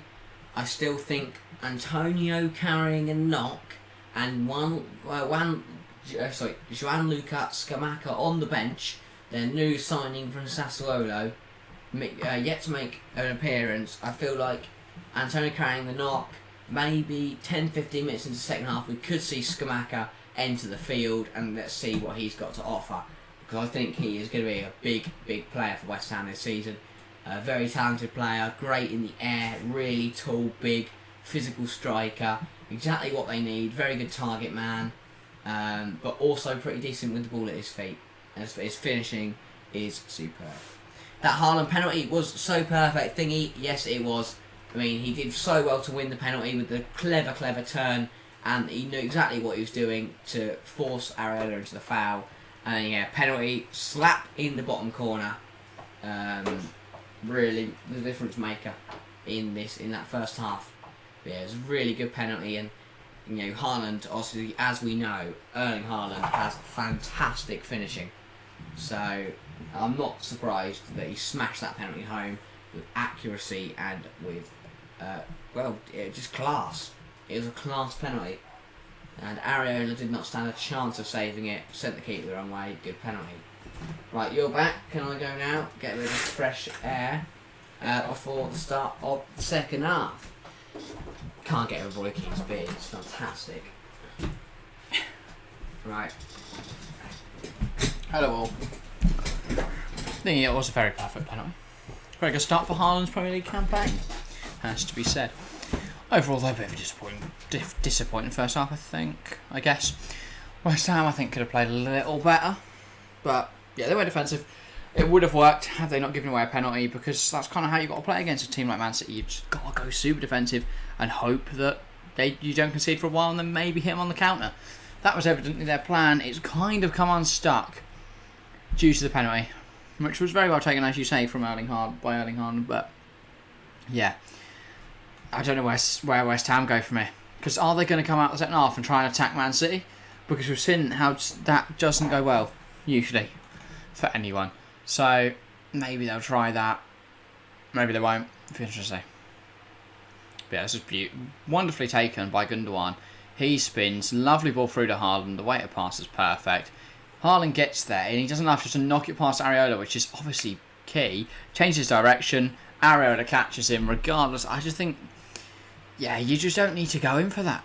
Of course, you go down, but you don't stick your arms out. Then Haaland misses you. The ball goes off pitch, and it's fine. You just take the goal kick like nothing's happened. But you get away a penalty. It was obviously it's a penalty. It's the favours of the attacker. Haaland made no mistake. It's a good goal from him. But yeah, looking forward towards the second half. Then we've only got about 4 minutes until the second half gets underway. In terms of changes, I think they need to get Antonio off. But of course, if you take Antonio off, that's another stoppage, isn't it? And you only get 3 chances to make your 5 subs. So yeah, potentially they want to be looking at holding him out for 10 minutes at least, and then bringing in Antonio and another player, and then of course you can make the double sub later on and make use of all 5 substitutions. But yeah, of course they were forced into that early one. They are going to want to make the other 2 as double up, so of course you can make use of all 5. Unless of course they use 1, but then they're forced into using a triple sub later on in this match. So it does make it difficult now for West Ham to use all 5 subs, because of that early Fabianski injury, and I think Antonio is struggling, so it'll be interesting to see whether they make changes. I think Scamacca could make the difference, to be honest. They keep trying to pump it long. If you've got Scamacca up there, who's going to win a header every single time, that could be highly effective. And of course his build-up play is fantastic as well. Maybe Ben Rama in for Fornals could be an option if you just want to inject a little bit of creativity, but I imagine they do that a little later into the second half, possibly around the 75 minute mark, something like that. But yeah, I don't think changes are needed imminently unless Antonio is obviously unable to continue on, in which case you're going to want to make a change, and you're going to want to make that a double sub. And then you can use the other 2 subs later on as another double change. But yeah, so certainly options for West Ham. They've certainly got players on the bench that can make a difference. I do still think they need to add another defensive midfielder, because they haven't got an option to rotate Souček and Rice with, and then potentially Kostic as a winger option would be very useful. But it's not a bad start for West Ham, and I think they'll be looking towards the rest of the season positively. I believe they've got Nottingham Forest coming up next. That is an easy 3 points. Yeah, hello Harry. Hello. Have you sorted everything you need to sort? Yeah. Fantastic. Get some food and pick up some Wi-Fi. Okay. Fair enough. We have got presumably 2 minutes until the start. Second half. Yes. Yeah. Anything else? People in chat, make sure to get involved. I want to hear from you guys. Anything you want to talk about with the few minutes we have until the second half kicks off. Just checking statistics and stuff. First half statistics though. I mean, it's like something like 70 or 80% possession for Man City, which is pretty mental. And I imagine the XG can't be very high for either side, as neither of them have had a shot really. Well, City's 1.2, but when you consider that 0.7 of that is going to be Haaland's effort, Haaland's penalty, that only puts them at West Ham at a 0.19. So yeah, only would put them at 1.11 ahead of 0.11 ahead of West Ham's without that penalty. So they have really struggled to create things. So I think that can be dealt with. I don't really know where this game goes from here, but I don't know what West Ham do, because obviously they set up to not concede and they have conceded. So yeah. We're interested to see what happens now for West Ham. Yeah. I don't know. I'll see if it gets to a point where they're still 1-0 down and the game's ticking on, they'll have to go for it. But as I said, with Antonio's injury, I think Scamacca could be entering the pitch sometime soon, which will be really interesting to see how he plays. Yeah. But I think West Ham keep doing what they're doing because it clearly worked. And without that penalty, they do need to create more. They do need to create more. I mentioned Ben Rama could be an option on the wing. What would you think of that? Maybe. Bringing I on just don't think now. the wings haven't had the ball to do anything to prove themselves. So yeah, maybe if they are currently with a 5, they could switch back to a 4. would that maybe help them going forwards, considering they have conceded now? They do need to get a goal, obviously. Yeah. If they're not going to lose this game.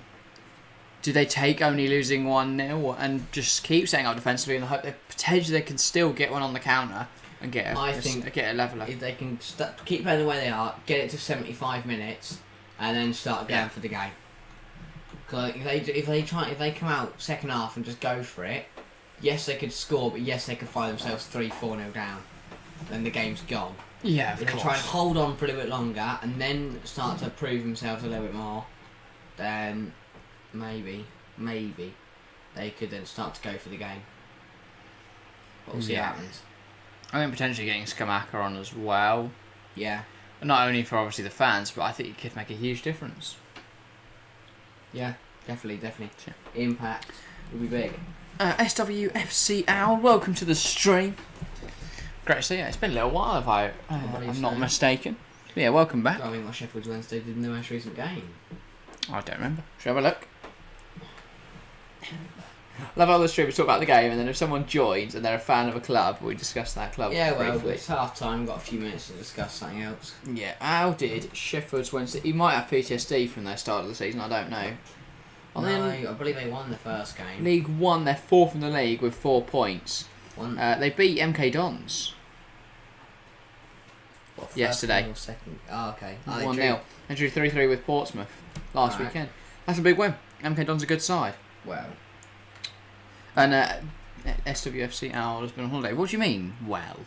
MK Dons. No Lincoln fan can turn their nose up at MK Dons. That is a disgrace. Where Lincoln, where MK Dons. And they're a good side. MK Dons. What? Scott Twine is like the greatest footballer ever. 23rd in the league. What? Yeah. There's only been 2 games. And? Okay. They had some tough fixtures. Sheffield Wednesday are a good side. Where have you been and have you enjoyed it? Yeah. Hate every minute, and I was in Dundee. Dundee. Oh no, he hasn't been to Dundee and he loved it. Dundee's lovely. Terrible. Is it? How many times have you been to Sure Dundee? it's lovely. Why would Dundee be bad? Don't know. Cold, wet, windy, sad. Well, that celebration from Haaland looked more like relief to the fact that he's actually scored a goal. And now Alf Inge-Haaland, of course, the dad of Erling Haaland. Which one, on the left or the right? On the right, I believe. Would be my guess. I don't think it's the guy in the thing. Northumberland. What's it called?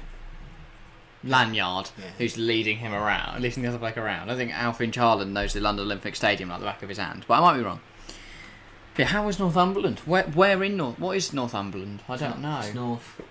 Thanks, Larry. You've smashed that. Yeah, I don't really know what Northumberland is. I know it's a thing. I've heard of it. Don't really know what it is. I've been Northumberland. And then next weekend we will probably do Chelsea Tottenham, of course. I think, and we'll probably go do Liverpool Palace, and therefore we won't stream on the Saturday. We might do a Friday night game. What game? Either Watford Burnley, or potentially going over to the French league and watching a bit of Nantes-Lille. Or German league, there's Freiburg Dortmund. So there's options out there. There are options. What's got Super Cup Wednesday? Yep, we do. We do so have the look Super for Cup. that. Real Madrid Frankfurt. Gonna be a cricket score probably. It's just Frankfurt, obviously. Yeah, obviously, Yeah, mate. Little Village Beadle. Sounds picturesque. Lovely. Little village, quaint little Midlands village. Sounds absolutely lovely, mate. 74 successful passes to West Ham in that first half. 373 for Manchester City. That is Just a not difference good of 299. 79% possession to Citizens and 21% to the Hammers. Yes, West Ham need to get on the ball more. Need to get on the ball more. As I mentioned, that 1.2 XG to the 0.19. That's very interesting. But the bubbles are out, yeah. The fans Could it make a difference? Antonio does carry on for his second half as expected, but I do think that injury he's carrying, we might see Scamacca introduced a little bit earlier. I mean, you'd imagine you would anyway. It's the end of the season. You're going to want to see your new striker in action. Yeah. And City will be glad to see their new striker has got involved in the action and of course, scored that penalty. Second half should be kicking off any moment. Now, of course, West Ham will get us underway after City started proceedings in the first half. But yeah. Yes. How many likes are we on? I think we're on 9 now. Let me refresh this. We are indeed. If you haven't left a like, make sure to do so. Let's get up to 10 before the start of this second half. That's very ambitious. Now. Less than that. And of course, if you are new around here, make sure to subscribe. We're on 739. We're going for the big goal of 1k. And of course, we're 1 off 740 today. Yeah, West Ham get us started for the second half. They've lost it immediately. Grealish against Soufal. He bundles over Soufal and he keeps going, Jack Grealish. He's got De Bruyne with him. He's got Haaland with him. He's got Foden with him. He goes inside. Then he goes back out wide. This is a lovely run from Jack Grealish. Haaland. Grealish. Rice cuts it out. Very, very, very promising, though, from Man City early into this second half. Not good for West Ham, who need a goal to get back into this game, and that's not going to help. Passing it into each other. Souček cuts out the pass of Fornals, and now City have a chance to go forward.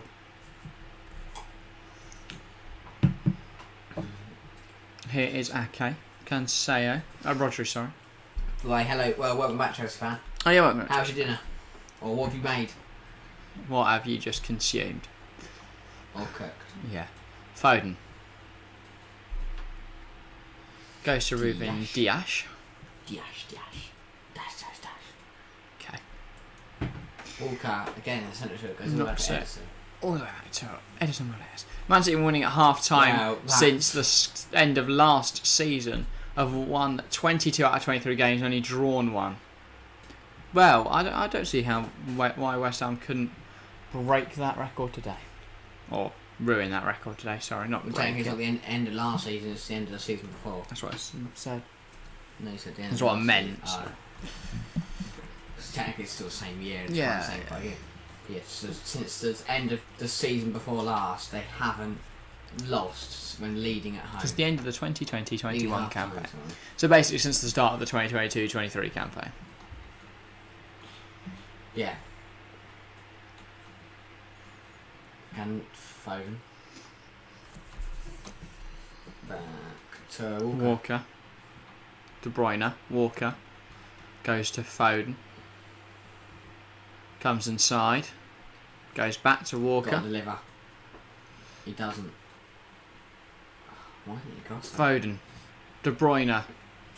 Sure. Tries the ball over the top. Has not Why paid off. hasn't Walker whipped that in? Oh, he's had a first pie and time? chips. Sounds bloody lovely, Chelsea fan. Lovely. Why has he not crossed that in there, Walker? That's poor. You've got Haaland in the middle there. Don't know why he's not crossing that, and then De Bruyne does that.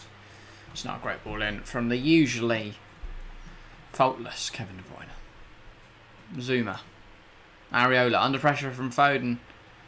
Again, though, he demonstrates that good distribution and gets it up the pitch. Souček found himself in a wide area. He tried to win the header, but it's been deemed that he did win the header, but it put it out of play. To the confusement, is that a word? I don't know, but I've used it. To the West Ham players who are baffled by that decision. I think it should be the other way around. When do you think you will get to 1,000 subscribers? As soon as possible, I was maybe. going to say, with any luck, before the Tomorrow. World Cup. We started the year on 270, 260? No, Yeah. less than that, I think. So it was in the 200s, but I think it was early 200s actually. But yeah, now at 739, just 7 months in? Yeah. 8 months in, sorry, we are now in August. They are only 7 days into August. So, yeah. We'll call it 7 months and 7 days. 7 months and a week, I guess, into August. We are only 11 subs off 750, then we're 250 off the 1k. So, I mean, I'd be targeting October time. Maybe. We could have we've still got August, September to go until October, and then October, and then of course the World Cup. Yeah. So yeah, hopefully sometime in October, if early as possible, obviously it would be fantastic. But Yes. yeah, hopefully with the Premier League back now, with a lot of live streams coming up, they could do very well. And of course we are currently in the summer, so we have more time to make videos, so we should be posting more. And of course live streams are easy to do. All one time there. So you should be doing more of them as well. Hopefully all of that combines together to make a big push throughout this August. Yeah. But yeah, David Moyes. Walker. Tries to float over Haaland into Foden. It's missed Zuma, and then it's missed Foden, and it's missed Ben Johnson, and then Cresswell puts it back to Areola. Bit messy. But everyone gets away with it. Rodri tries to find De Bruyne and can't. Lanzini nods it to Cresswell. Cresswell into Lanzini into Rice. This is lovely from West Ham, to be fair, but they're not really going anywhere. Cresswell tries to play the ball forward. It's kind of forced. It's not really paid off. And now Walker under pressure. Lanzini wins it back, and then the ref deems it as a foul after it. And Lanzini is understandably annoyed by that because it's just. This is what I'm saying, right? The non-contact rule, or the less contact rule, sorry, when it's been applied, it's been fantastic. But there's too many times where it's just like, well, that looks like soft contact, ref. Yeah. So again, it's just the rules are so easy to get around. They're so ambiguous. Because what can you deem as big contact or little contact or soft contact? How can you judge that?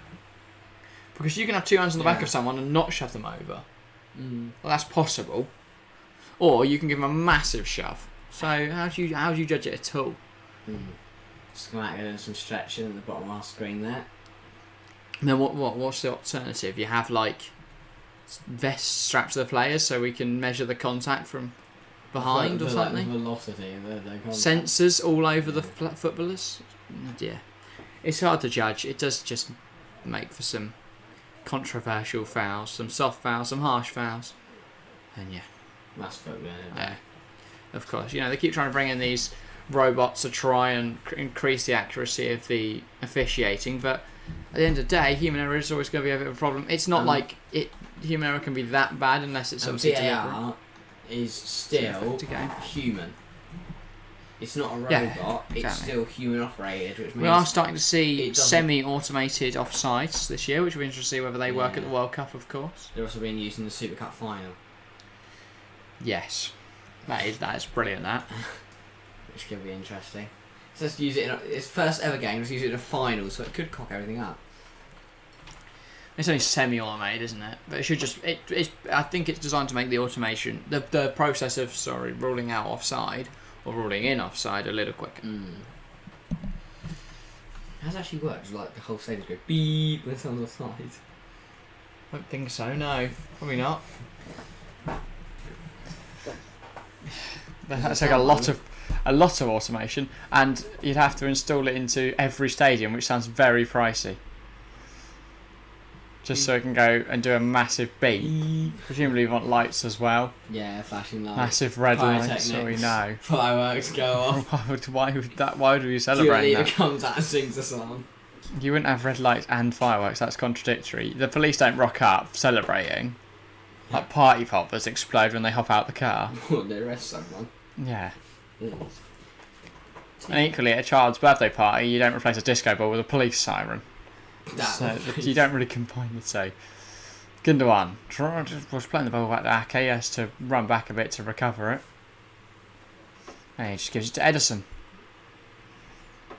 I'll be honest, unless Man City are tearing a side apart 6-0 or losing, the games do just reach a dull low. And now they've given the ball away quite sloppily.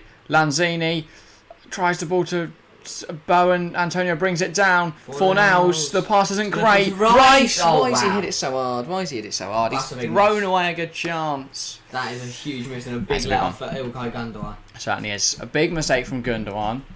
So Ederson gives it to Gundogan. He just tries to be a little bit too, nonchalant about the pass. Could argue handball there from Antonio, but yeah. Fornals puts it in. Got hard and low into that bottom corner, but no, he's leant back. Yeah. He's panicked, he's skied it. He got excited. Pep looks annoyed that they haven't conceded. Yeah, Rice, that's poor. It's more relieved than annoyed. Yeah. Still 37 minutes to get this second half has gone very slowly. But City are playing at the pace of a grandma. Yeah. And West Ham are happy to let them do that. It has been a bit of a drag. But here comes Foden and De Bruyne. Rice has gazelle-like running, and he's got back. But then he loses it, and here's Foden. He spins Lanzini, then loses the ball to Rice in a great challenge. From Rice and Lanzini there. Lanzini less so, but yeah, brilliant challenge from Rice. Lanzini failed to make the challenge. He just chucked himself at Foden. And got spun. They took a brilliant challenge from Declan Rice. Soufal. Fornals. Back to Ben Johnson. Souček. Johnson. Switches the play. Cresswell. Chests it down. He's bringing the ball forwards now. He's put it in there. And Ederson's made an absolute meal of it. He's fortunate enough to get away with it though. And he throws it to De Bruyne. He's on the charge. It's a poor pass. Very poor pass. It's getting sloppy now for Man City. It's going to be infuriating, Josep Guardiola. Lanzini has a... Yeah. Don't know why he's done that. Well, you never know. Could go in. To be fair, You look at Lanzini Hero. he scored belters. Rice tries to get the ball through to Cresswell, and he just wasn't really alert to it. Aaron Cresswell needs to be running about an hour before he has a shot. Haaland. Gundogan. Really good. Can he get the ball to Haaland? He can. Haaland. De Bruyne. Gundogan's got space. Haaland. Gundogan. Can't get it to Haaland. Yeah. Yeah, just needs to take it by himself at that point. Here you go, West Ham. And a little more of the ball, a few more chances. City haven't been too great. That's a great ball looking for Bowen. It's not quite going to reach Burn. It's going to reach Ederson, who then kicks it out. He's kicked out for a throw. With West Ham on top, when does the introduction of Scamacca come in? Now. Now. On As I cue. say that, it's... Antonio off, Scamacca on. He's like for like. Yeah, I was going to say, it is a like for like in a way. I was saying he's copying Antonio, but I couldn't think of the right word, with having the shortest shorts ever. So they have fallen down a bit as he runs on. But yeah. And Ben Rama is on for... I'd imagine 4 nows. Yeah. No, it's Lanzini who comes off. So yeah, 4 nows probably playing in the deep position. Lanzini a little higher. So Lanzini makes way for Ben Rama. Could inject some creativity, and Scamacca is huge. So let's see what he can do. Ben Johnson, over the top to Bowen. Can he get there ahead of Ake? Can't. He does. He has got the ball. In there. One has been a bit late. That's going to out for West Ham ball, I think.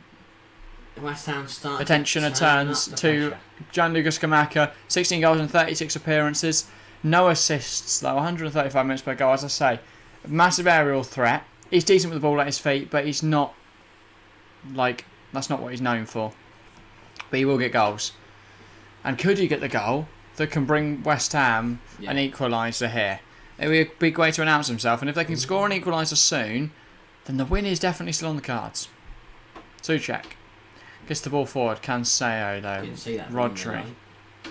Ake. Under limited pressure from the likes of Bowen. Rodri across to Diaz. Scamacca goes to press. I think Diaz just knocks it to Rodri, though. Rodri got so much time on his hands. And gives it to Ake. Ake tries the ball over the top. That's a good little knock if Gundogan can get there. Johnson does well though, but he's put it out for a corner. West Ham corner.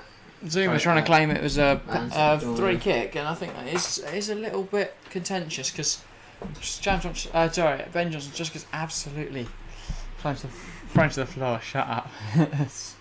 Sam Johnson's back. It's really smart. It's really smart. I remember, all the West Ham fans have turned their things into hats. Some of them have just got it lied on their head. Others have actually created a hat from it. Yeah, some have just literally just smacked on their head. It was great to see. Ball in from Sao. It's gone past everyone. I presume that is off the initiative. I don't know whether that could turn into a hat. Whether that's a thing the programmes have on them. Like if it's too art, you can fold me up origami style and turn it into a hat. The things, the placards they put up. Yeah. Oh, okay, no then. They're not going to be turning into hats very easily. I presume it's just one person turned it into a hat and the others have all copied. That's a good idea. Souček. Johnson gets West Ham out. Ben Rides, he's chests it off the pitch. Walker. Half an hour to go. Just slowing it down a lot. Foden. Won by Cresswell. Rice. Ben Rama. Johnson, as you say, 30 minutes left in this one. I do think we're still going to see some action, but West Ham just can't create any chances of any real quality. And Ake's beating Gianluca Scamacca to a header. Souček's just fallen on the floor. Rodri under pressure, does well, gives it to De Bruyne, and now City are going to come forward. This is not what the Hammers would want to see. De Bruyne, because I do think if they get another goal, it's game over. Yeah. De Bruyne. Gundogan. Rodri.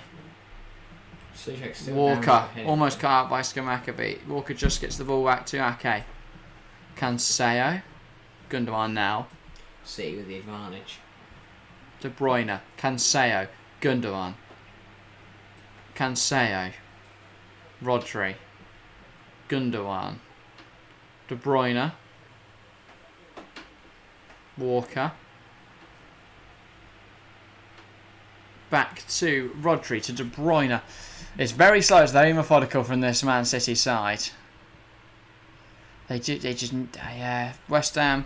This is perfect for West Ham though. They're happy for him to just move around the back as Rodri goes across to Ruben Diaz now. They're just, playing around the back, not really causing many problems. Scamacca goes in for a challenge and he's given us a free kick. It's a little bit rash from the new Italian. Interesting way to your first introduction to the game. Well, I think you're just getting a bit bored of Man City just passing it around. Yeah. Show him what he's about. Walker has a deep free kick. Gives it back to Diaz. Rodri. And now we're going to resume passing for Man City. They're just brilliant at what they do. And they're going to slowly bore the West Ham players into just submission. Yeah. Long ball. Because eventually, as we saw with Scamacca, they'll go flying forwards. De Bruyne. Trying to find Haaland. Haaland misses it, and then Gundogan tries to play it across the goal. That's another big chance gone missing for City. Yeah, that should be two. Either Haaland making connection with it and it's a goal, or Gundogan's effort being a little more on target. But De Bruyne knows where he's got to put it. Haaland not far away. He almost blocks the near side of the goal though with his effort, because Gundogan then has to hit a cross goal. Yeah. He can't just slot it in near post. So yeah, it's a great block if that was his intention. Yeah. Scamacca to Fornals. That's what we were saying about his aerial prowess. He can win balls like that. Out wide to Souček. This is a real chance for West Ham. Goes to Soufal. Ball in. Bowen can't get there. Falls to Benrahma. The effort is not terrible, and it's forces a decent save out of Edison. Able to claim it with both his hands though, and no real problem. But now they've got to get back. I was going to say De Bruyne, Gundogan. They look menacing. City. They've dropped back into their defensive positions though. This West Ham side fairly quickly. Grealish, round the corner. That's going to Haaland. Gives it to Gundogan. He has it in the wide area. He just slows it down, plays it back to Rodri, and Man City will assume their dominant position. Haaland, Walker. Tries to find Foden with a searching ball forwards. It's worked, and then Foden to keep it on the pitch. Gives it to Cresswell. Benrahma, Rice, Benrahma. Back to Zuma. And he goes back to his keeper, who's under a lot of pressure from Erling Haaland. But he was alright. And with 27 minutes left on the clock, West Ham coming forward once again. But that pass isn't great. They have got to it though. A bit of miscommunication from Benrahma and Cresswell, but they've come away alright from it. There's a chance now. Cresswell in a wide area. Ball in. Bowen makes contact with it. Yeah, Bowen leaps up there. Here is Thomas Souček. Goes out wide to his Czech counterpart. Scamacca's in the middle. Finds Ake. Soufal. Vladimir Soufal. Go all the way back to Ben Johnson. And West Ham just need to keep the pressure on. West Ham still knocking on They've the door. got the ball. They need to be doing what City have been doing. Just build it up here. Rice. He tries a ball out wide to Soufal. He brings it down nicely to Bowen. Goes back to Zuma. To Cresswell. Inside to Rice. That's really nice from Declan Rice. He goes to Benrahma. Against Walker. That's a good run. Puts it in there and Rodri gets there. Gundogan heads it out. De Bruyne, nice touch. Now De Bruyne can bring it out for City. Goes back to Foden. Goes back to Walker. Who goes back to Edison. They're just going to slow it down. Slow it down. Under a little bit of pressure there here though, City. They are penned in by this high press from West Ham, but they've played out a bit superbly. Yeah. Now they're coming forward with it. De Bruyne Tries to slot through Haaland, has slot through Haaland. Haaland one-on-one, and that is a second. You just know it. As soon as you spot the run, he's going through. It's a one-on-one, and he does not miss those. Erling Haaland makes it 2-0 Manchester City. Erling Haaland, welcome to the Premier League. Fantastic performance from him, as he does go to joint top scorer with Mitrovic. But as soon as you saw him throw on goal... I knew it. I knew I was going to be saying Erling Haaland scored, and that's why there's no real shock in my voice.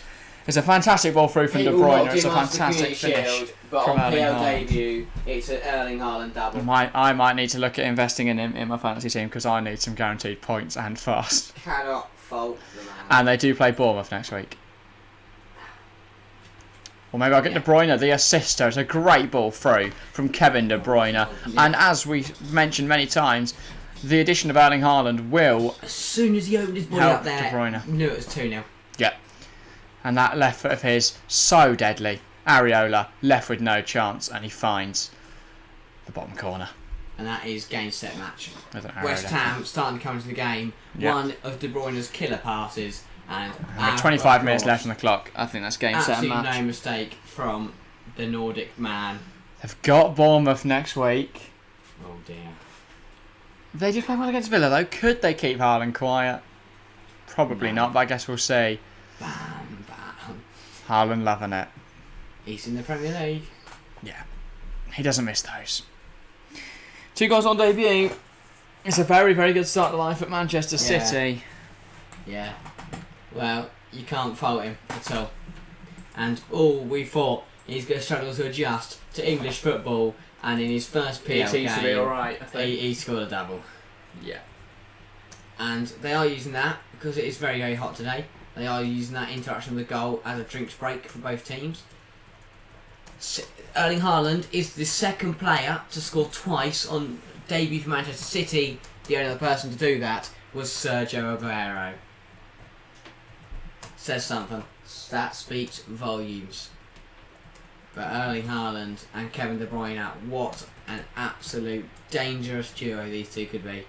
And demonstrating it there. And now West Ham are a long way back in this game. After getting more into the game, getting a bit more comfortable, we saw their big striker, star signing from Sassuolo, Scamacca, come in. We thought, here we go, might have a chance. But one pass from De Bruyne, one chance for Haaland, and it's 2-0.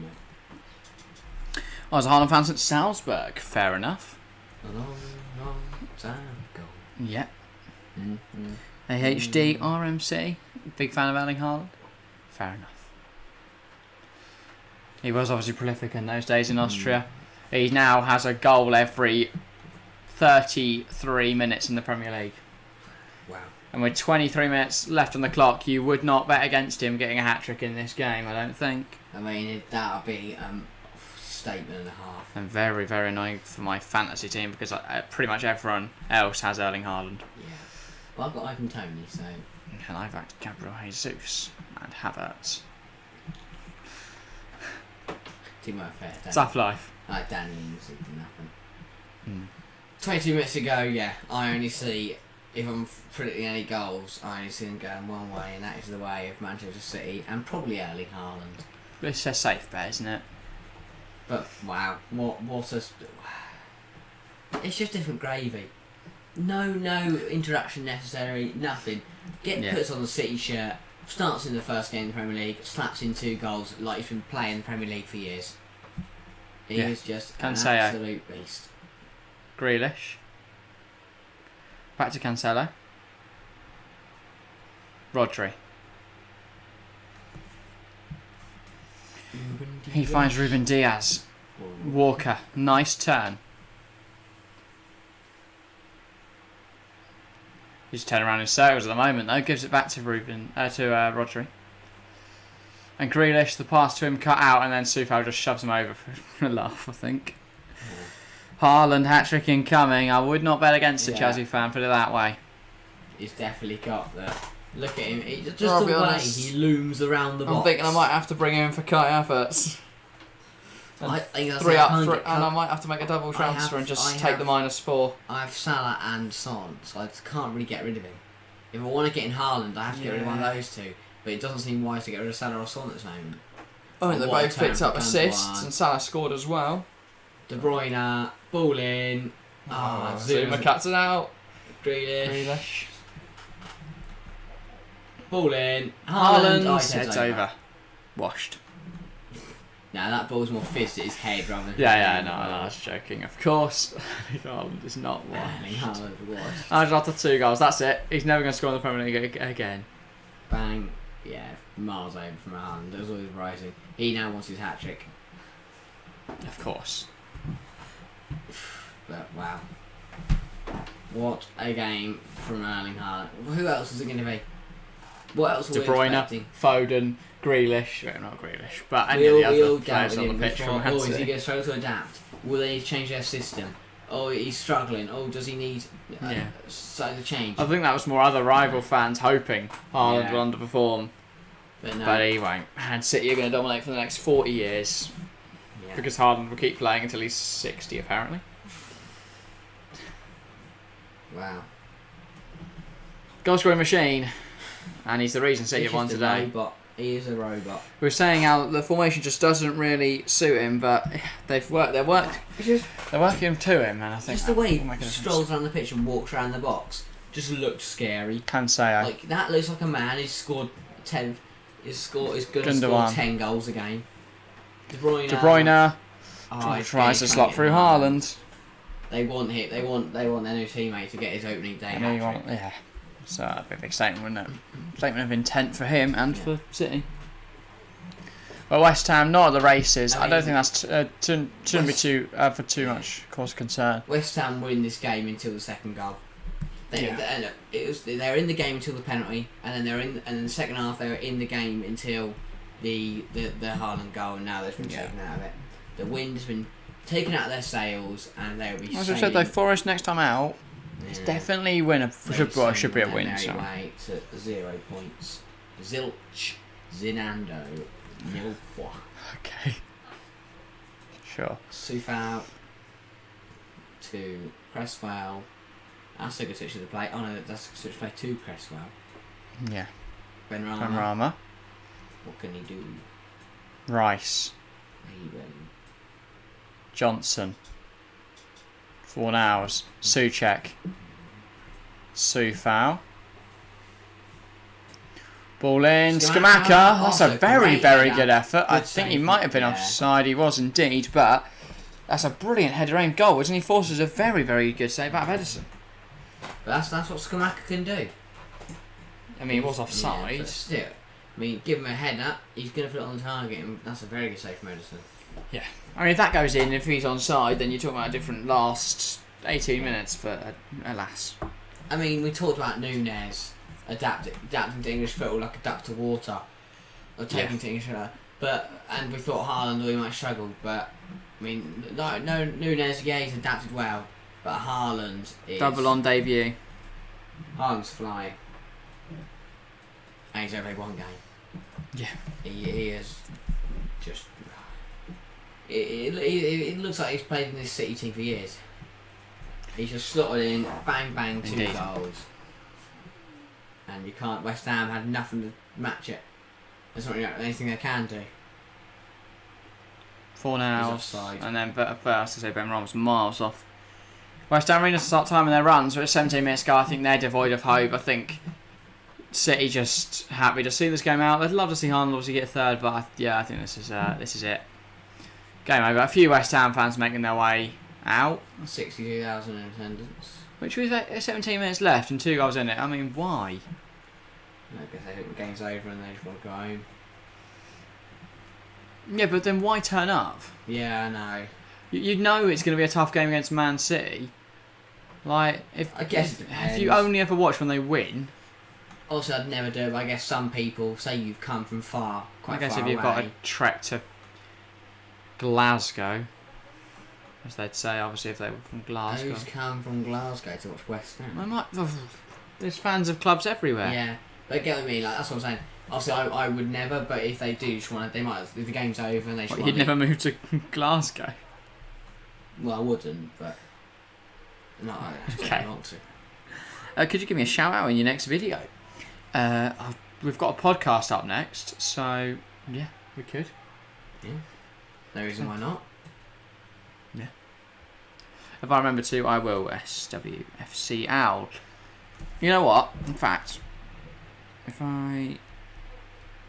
I'll try to. If I remember after stream, I'll add you to our channel section on the page, which is just our channel, so TF1C, and then other channels who we've either been involved with in the past or who we think you should go check out because they're good.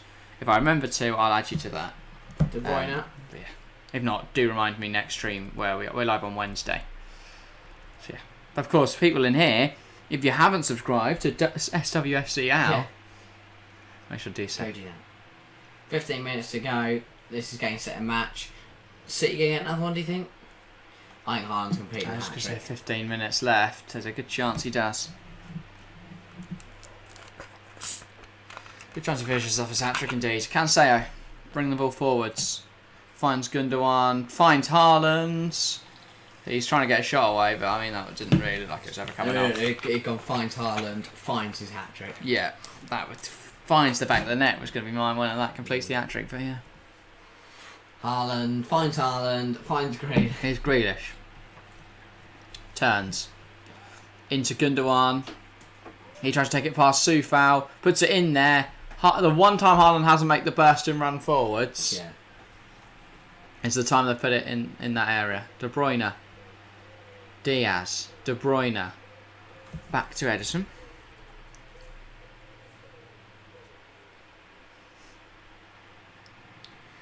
Okay. To Cancelo. He's looking for options. He then gives it to Ake. There's double change. Here's Ruben Diaz. He's Alvarez and Bernardo Silva. Interesting. Could be his last appearance for Manchester City. If the Barcelona deal is done within the next week. I doubt it will be. They haven't got any money. I was going to say, it could be his last performance. It could be his last game ever if he goes to Barcelona. Of course, he might be able to be registered, which would be annoying for him. Or he can play his Champions League. So that's good. Walker. De Bruyne. Haaland's slowly running in the middle. He switches the play to Grealish. Grealish has a shot, and yeah, it's not really come off. But I mean, more positive from Jack Grealish today. Gundogan off for Bernardo Silva. Is this going to be Haaland? I presume not. I presume they'll put him on for Grealish or Foden. Yeah, Gundogan, good game for him today. He's just given the armband to someone, presumably. That's going to be Haaland. Haaland off for Alvarez. Haaland won't complete the hat-trick. He's on his hat-trick. He's done really well. He doesn't look at me. He looks furious. But he gets a standing ovation from the Man City away end. We've got an Argentinian flag for reasons. Alvarez. And you are allowed to bring flags. Yeah. Not banned. Standing ovation for Haaland on debut. I think he'll be annoyed that he's not going to get his hat-trick. Yes. I'm surprised he's been brought off. He looks furious. I think he is just a machine. He has no emotions. Yes, to say. He smiles when he scores, and then he just goes back to robot mode. Yeah, I did what I need to do. Now, Alvarez on. Do you think he'll grab a goal? Maybe. That's the thing. I was thinking about Alvarez for FPL because I do think he will come on and score goals. It's just how often he can do that. We'll see, won't we, in a minute? And he could even start in wide areas if Foden or Grealish have a tough season. Scamacca, good ball out wide. Bowen brings it down nicely, but the touch isn't great, and Cancelo now recovers the ball. He's trying to burst past Bowen. He comes inside, gives it to Rodri, who gives it to De Bruyne. He plays out wide to Foden. Foden coming inside with it. It's a good chance from Rice, but it can't stop Phil Foden in his tracks. And then he goes around Fornals to Rodri, back to Foden. That's a lovely passage of play from City, and then we slow the game down. And then they do that, and it's out for a West Ham goal kick. Yes. 12 minutes to go. But yeah, Guardiola loving the run from Foden. Cameras on Bernardo Silva. I imagine they're probably discussing his possibly impending move to Barcelona if the De Jong deal can get over the line and he can join Chelsea. Alvarez heads it onto Grealish, who cuts back on himself. Of course he does. Right. Alvarez, touch, out of feet. They do just look less dangerous without Haaland. You don't see this giant figure in the area for them to cross into. There's not some massive Nordic target just hanging around the edge of the box. But Bernardo got a little dribble. gives it back to Ruben Diaz. 11 minutes in this one. It's becoming 11 minutes to the end of this one. It's becoming a bit of a drag. But we will get to the end. They will get to the end. Not long left.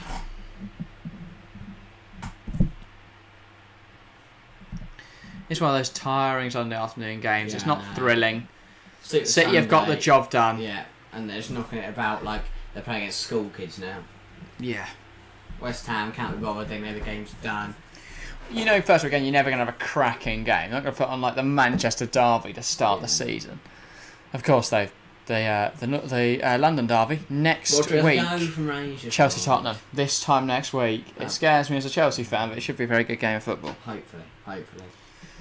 Indeed. I don't know. Calvin Phillips still on the bench. He won't be coming on today. No. Probably not. I don't think. There, just looking really angry. Next to Cole Palmer, who looks scared that if he gets angry he's not scored his hat-trick, he might just slap him. And Gundogan next to him, who equally doesn't look too pleased. But West Ham go along with Scamacca wins a header, brought down by 4 now. Scamacca's been promising. He's tall. Just follow you on Instagram. Well, thank you, SWFC Al. We'll probably put a little thing on there tomorrow, or later today, asking for questions before we record the podcast tomorrow. So yeah. Will we? Probably, yeah. Okay. Let's do that then. Okay. I don't know what we're recording tomorrow, that's why. Probably the podcast for Tuesday. Yeah, that's a good idea that. That's a good idea, yeah. Pull back from Rodri. Scamacca. He's not the most agile player ever. He tries a little skill. I think he makes that 2-1, but foot Rice, good challenge. Advantages played. I don't know why. Scamacca not great with his feet.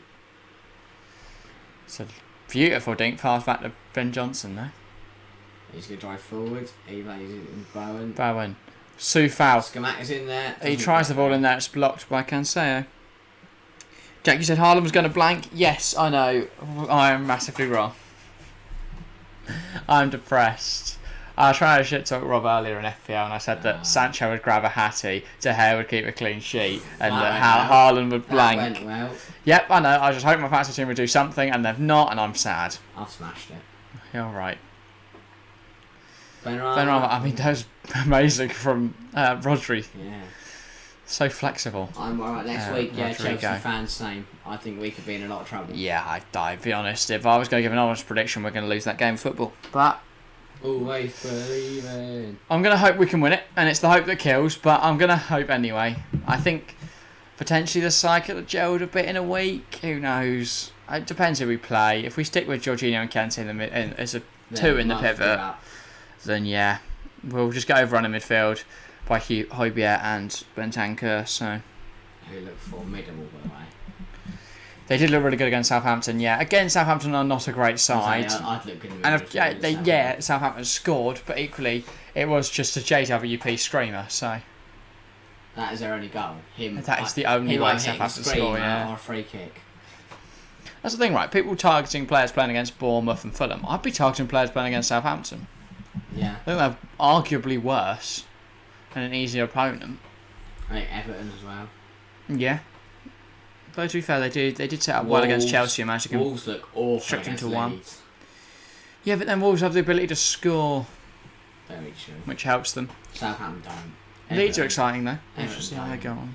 Everton don't have any strikers, and I'm not counting Rondon as a Premier League striker. He's just a man who's there. He rocked up once and hasn't gone away. Rafa Benitez just invited him, signed him on a 9-year deal, and he's there forever. Surely his contract expires at the end of this season. There's no way he's going to still be there. And if it doesn't, or if it does, there's no way they're extending it, surely. City are just... Yeah, well, they're not really. City are playing around their penalty area. West Ham have stood there watching them do it. Alvarez. Can City score one more goal, so it's a little less dull? That's a great challenge from Rice. Potentially we could see a West Ham goal to spice up this game. No, Bowen's going to lose out to Bernardo. No, he doesn't. Brilliant run from Bowen. Bernardo puts in a great challenge. That is I think that should have Lancey. I don't think Rice it should is have been. down. Doing some stretches. He's back up again. De Bruyne is hobbling around. Kurt Zuma is helping De Bruyne. Well, by helping, I mean pushing him along. Ben Johnson will switch the play to Benrahma. Well brought down from Benrahma. Puts the ball in. It's cleared away. If West Ham score now, they've got a few minutes to do it. Well, Yeah, I mean, it's not long. Haaland's family now leaving. That's enough. I think that's nice that they went and sat with. They just went and sat in the away end. Did they? Yeah, they didn't go sit anywhere. They sat in the away end with the City fans. Fair enough. To be fair, a lot of them probably don't know who he is. He started supporting the club 15 years ago. Yeah. Okay. But yeah. What is... Okay, no, Edison's... To be fair, I wouldn't be able to recognise Alfie and Haaland. It doesn't look like Erling. Surely that's a booking. That much. That's a booking for Edison taking time wasting, yeah. But no, time wasting only a problem if it's Reece James. And West Ham fans going out in their hundreds. Palmer's coming on. Fair enough. You know when City have won a football game and they bring on Cole Palmer's a good player. I don't know why you hate on him so much. I don't hate him. I don't think he's that great. Exactly. But he's a good player. He's a good player. He's young. What do you expect? He's not going to come on and mug everyone off and score 9 goals. That's what I expect him to do. I wouldn't expect that from anyone. To outscore Haaland this season. Okay. That was a joke. I think Cole Palmer's a good player. I just think he's a little bit overrated. I don't. We're not overrated. Foden. How can you rate him? You've watched him play once in a Carabao Cup game. Twice. Okay, you've watched him play 2 Carabao Cup games. You happy? 3 times. 3 Carabao Cup games. No. Came on as the sub in the Premier League. Yeah, for about a minute. It's Mahrez and Palmer coming on.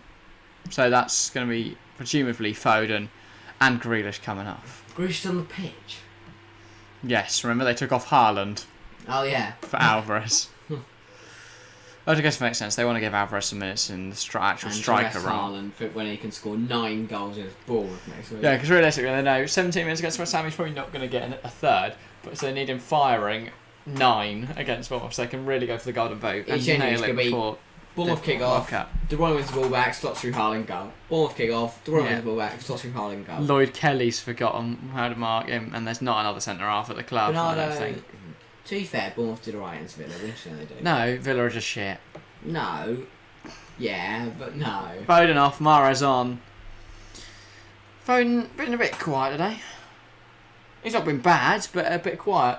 Which I guess it's hard to steal the attention though when you're Haaland. There's a massive Nordic robot. Just that fun. It's just battle smashing into goals.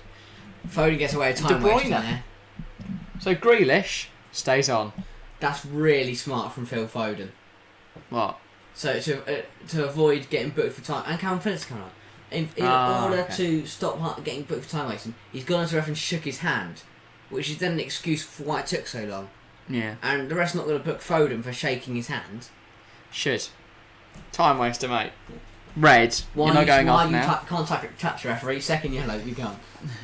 And Rodri's coming off. So they still want to keep Jack Grealish from the pitch. I don't know why they want to do that. Calvin Phillips get 2 minutes. Wow. Well, this feels like a bit of a friendly. West Ham have not really been at the races today. They tried defending, all their players, but then as soon as a penalty happened... Doesn't help you get 5 subs. So now they're sub everyone on. That's probably why it feels like a friendly. They're just chilling. Oh, Palmer has a chance. Should have scored. Why do you hate Cole Palmer? I don't hate Cole Palmer as a joke. Right. Haha. Comedy. Can't say. This has been the worst last 20 minutes of a game I've watched in a long time. Yeah, West Ham have given up. Even their fans have given up. That stand is empty. The thing is, what's happened is they haven't given. Can't say. They've given up trying to score a goal, but they haven't given up defensively. And City have given up. Yeah, not completely capitulated, which is a shame. Yeah. And City. We want to see 9 now. City have given up going forward and have given up defending, and they just can't be bothered to play foot anymore. So they're just knocking it around the back between themselves. They're up in their passing stats. I just said his name. I just said his name. Yeah. It was a bad touch. It was absolutely perfect. Connor Coventry's coming on, and some some child I've never seen before. So that says it all. Coming on for It's a lovely little term from Ben Johnson there. Which means if West Ham do win the Premier League, they will get medals. No, they won't. There's like 5 appearances. No one at the moment is going to win the Premier League. I don't think West Ham will win the Premier League anyway. Imagine enough players that you could only play everyone 4 times. You could play every one person 4 times a season. Why would you do that? Just to make sure no one gets any medals. No one gets any medals. The winner of the league, just no medals handed out, apart from the manager. And then your medal would be so rare. Oh. As a manager. No, Kinseo's going to get there. Stop Sharon Bowen The going only for. goal we could have seen, we would have taken. Guess you'd have to play loads of under-19s, wouldn't you? Yeah. Because you'd have to register them. How many minutes of time we got? We've got none. Under 21, so you don't have to register. 3 minutes. So if you just have the youngest squad ever and you played everyone 4 times a season, you could win the league and not give anyone any medals. Yeah. Alvarez has just absolutely thumped at Zuma's head and now he's on the floor. Took quite the heavy here. Hopefully he's alright. Actually, Canada. You never know. Tottenham could bottle it, but I don't see it. I could see Tottenham bottling 100%, but yeah. It's not the likely outcome to the game. Blimey. I hope we don't get torn apart. Yeah. We need to keep it respectable next week. It's the kind of game where we could lose 4-0, and that worries me. We'll be fine. Then defensively, we look good. And now De Bruyne and Haaland having a chat about how they could get 3 next week. Should we do our player of the match while they do theirs? I thought you meant Haaland and De Bruyne were picking theirs. Well, to be fair, I mean, Foden's had a good one, yeah. Is there only one option? Yeah, I mean, it's going to be a joint one, isn't it? Erling Haaland. Talk about. No one else did a Cole thing. Palmer. No one else did a thing for either side. No? Not big old Cole? No. Okay. He's not old, or he's not big, and he's not old. Good stream, Jack and Harry. See you next time. Thank you, Chelsea fan, for tuning in. See you on Wednesday. Yeah, Wednesday. Live Wednesday. Possibly live Friday. Night. Possibly, well, definitely live Sunday. Possibly Monday. We'll just check our calendars alright for all of those fixtures. Even the bubble machines ran out of bubbles. I'm forever not blowing bubbles. I'm forever crying into my pillow. Flynn Downs commentary coming onto the pitch now. Yeah, talking about actually Erling Haaland. This has been dull as dishwater. A minute left of this fixture. It was a great game until Erling Haaland scored a second goal. So Haaland went, you know what, fuck it, I'm going to score so many goals. Game. Phillips tries to just loot the ball forward to Alvarez. City could have gone on from there and scored 1 or 2 more. West Ham could have got another one and responded. No one did neither of that, and it's been boring. But we still sat through it, and City will go to the So we didn't. We just pissed off after 70 minutes. This is dull. Bye. And City will go to the second in the Premier League, joint with Bournemouth. I was looking on football to see if any more interesting games are happening. No, Sporting Lisbon have beaten Braga 2-1. It's fun. That's only been 20 minutes. Fun game over there. Yeah, no Bundesliga or anything to discuss at the same time. It is Ruben Diaz. It's been a good game, roughly, until I say half time, and it turned into Haaland. But yeah, they both would work. But to be fair, West Ham came out the blocks. Exactly. Half time. Haaland for a bit. Then when Haaland got his second, that killed the game. Yeah. And ref just play the whistle, mate. We know who wants to be here. Cole Palmer, we've gone over the time by about 20 seconds. Play the whistle. We don't want to be here. Good to see a third Man City goal. Yeah, as saying. We do not. That is going to be a call to proceedings in this game. Manchester City, too good for West Ham. Haaland, too good for West Ham. You might as well stay there and I'll round up there because we've already done our player of the match. There's not too much else to discuss. Haaland was a cut above the rest. City, a cut above the West. Love it. But yeah, that's all today. As I say, join us live on Wednesday and join us next weekend for more Premier League action. We should have another league, either the French League, the German League, or the Championship. Excuse me, to watch it on Friday. So that's exciting. But that's all for today. Thank you all very much for watching. Check out all the content in the week. We'll have our podcast out on Tuesday. We'll bring into you an FPL show now on Thursday, and of course, Prem predictions on a Friday. So that's exciting. All of those things. Streams next weekend. Streams in the week. It's all very, very exciting. But that is all for today. Thank you all very much for watching, and we'll see you next time.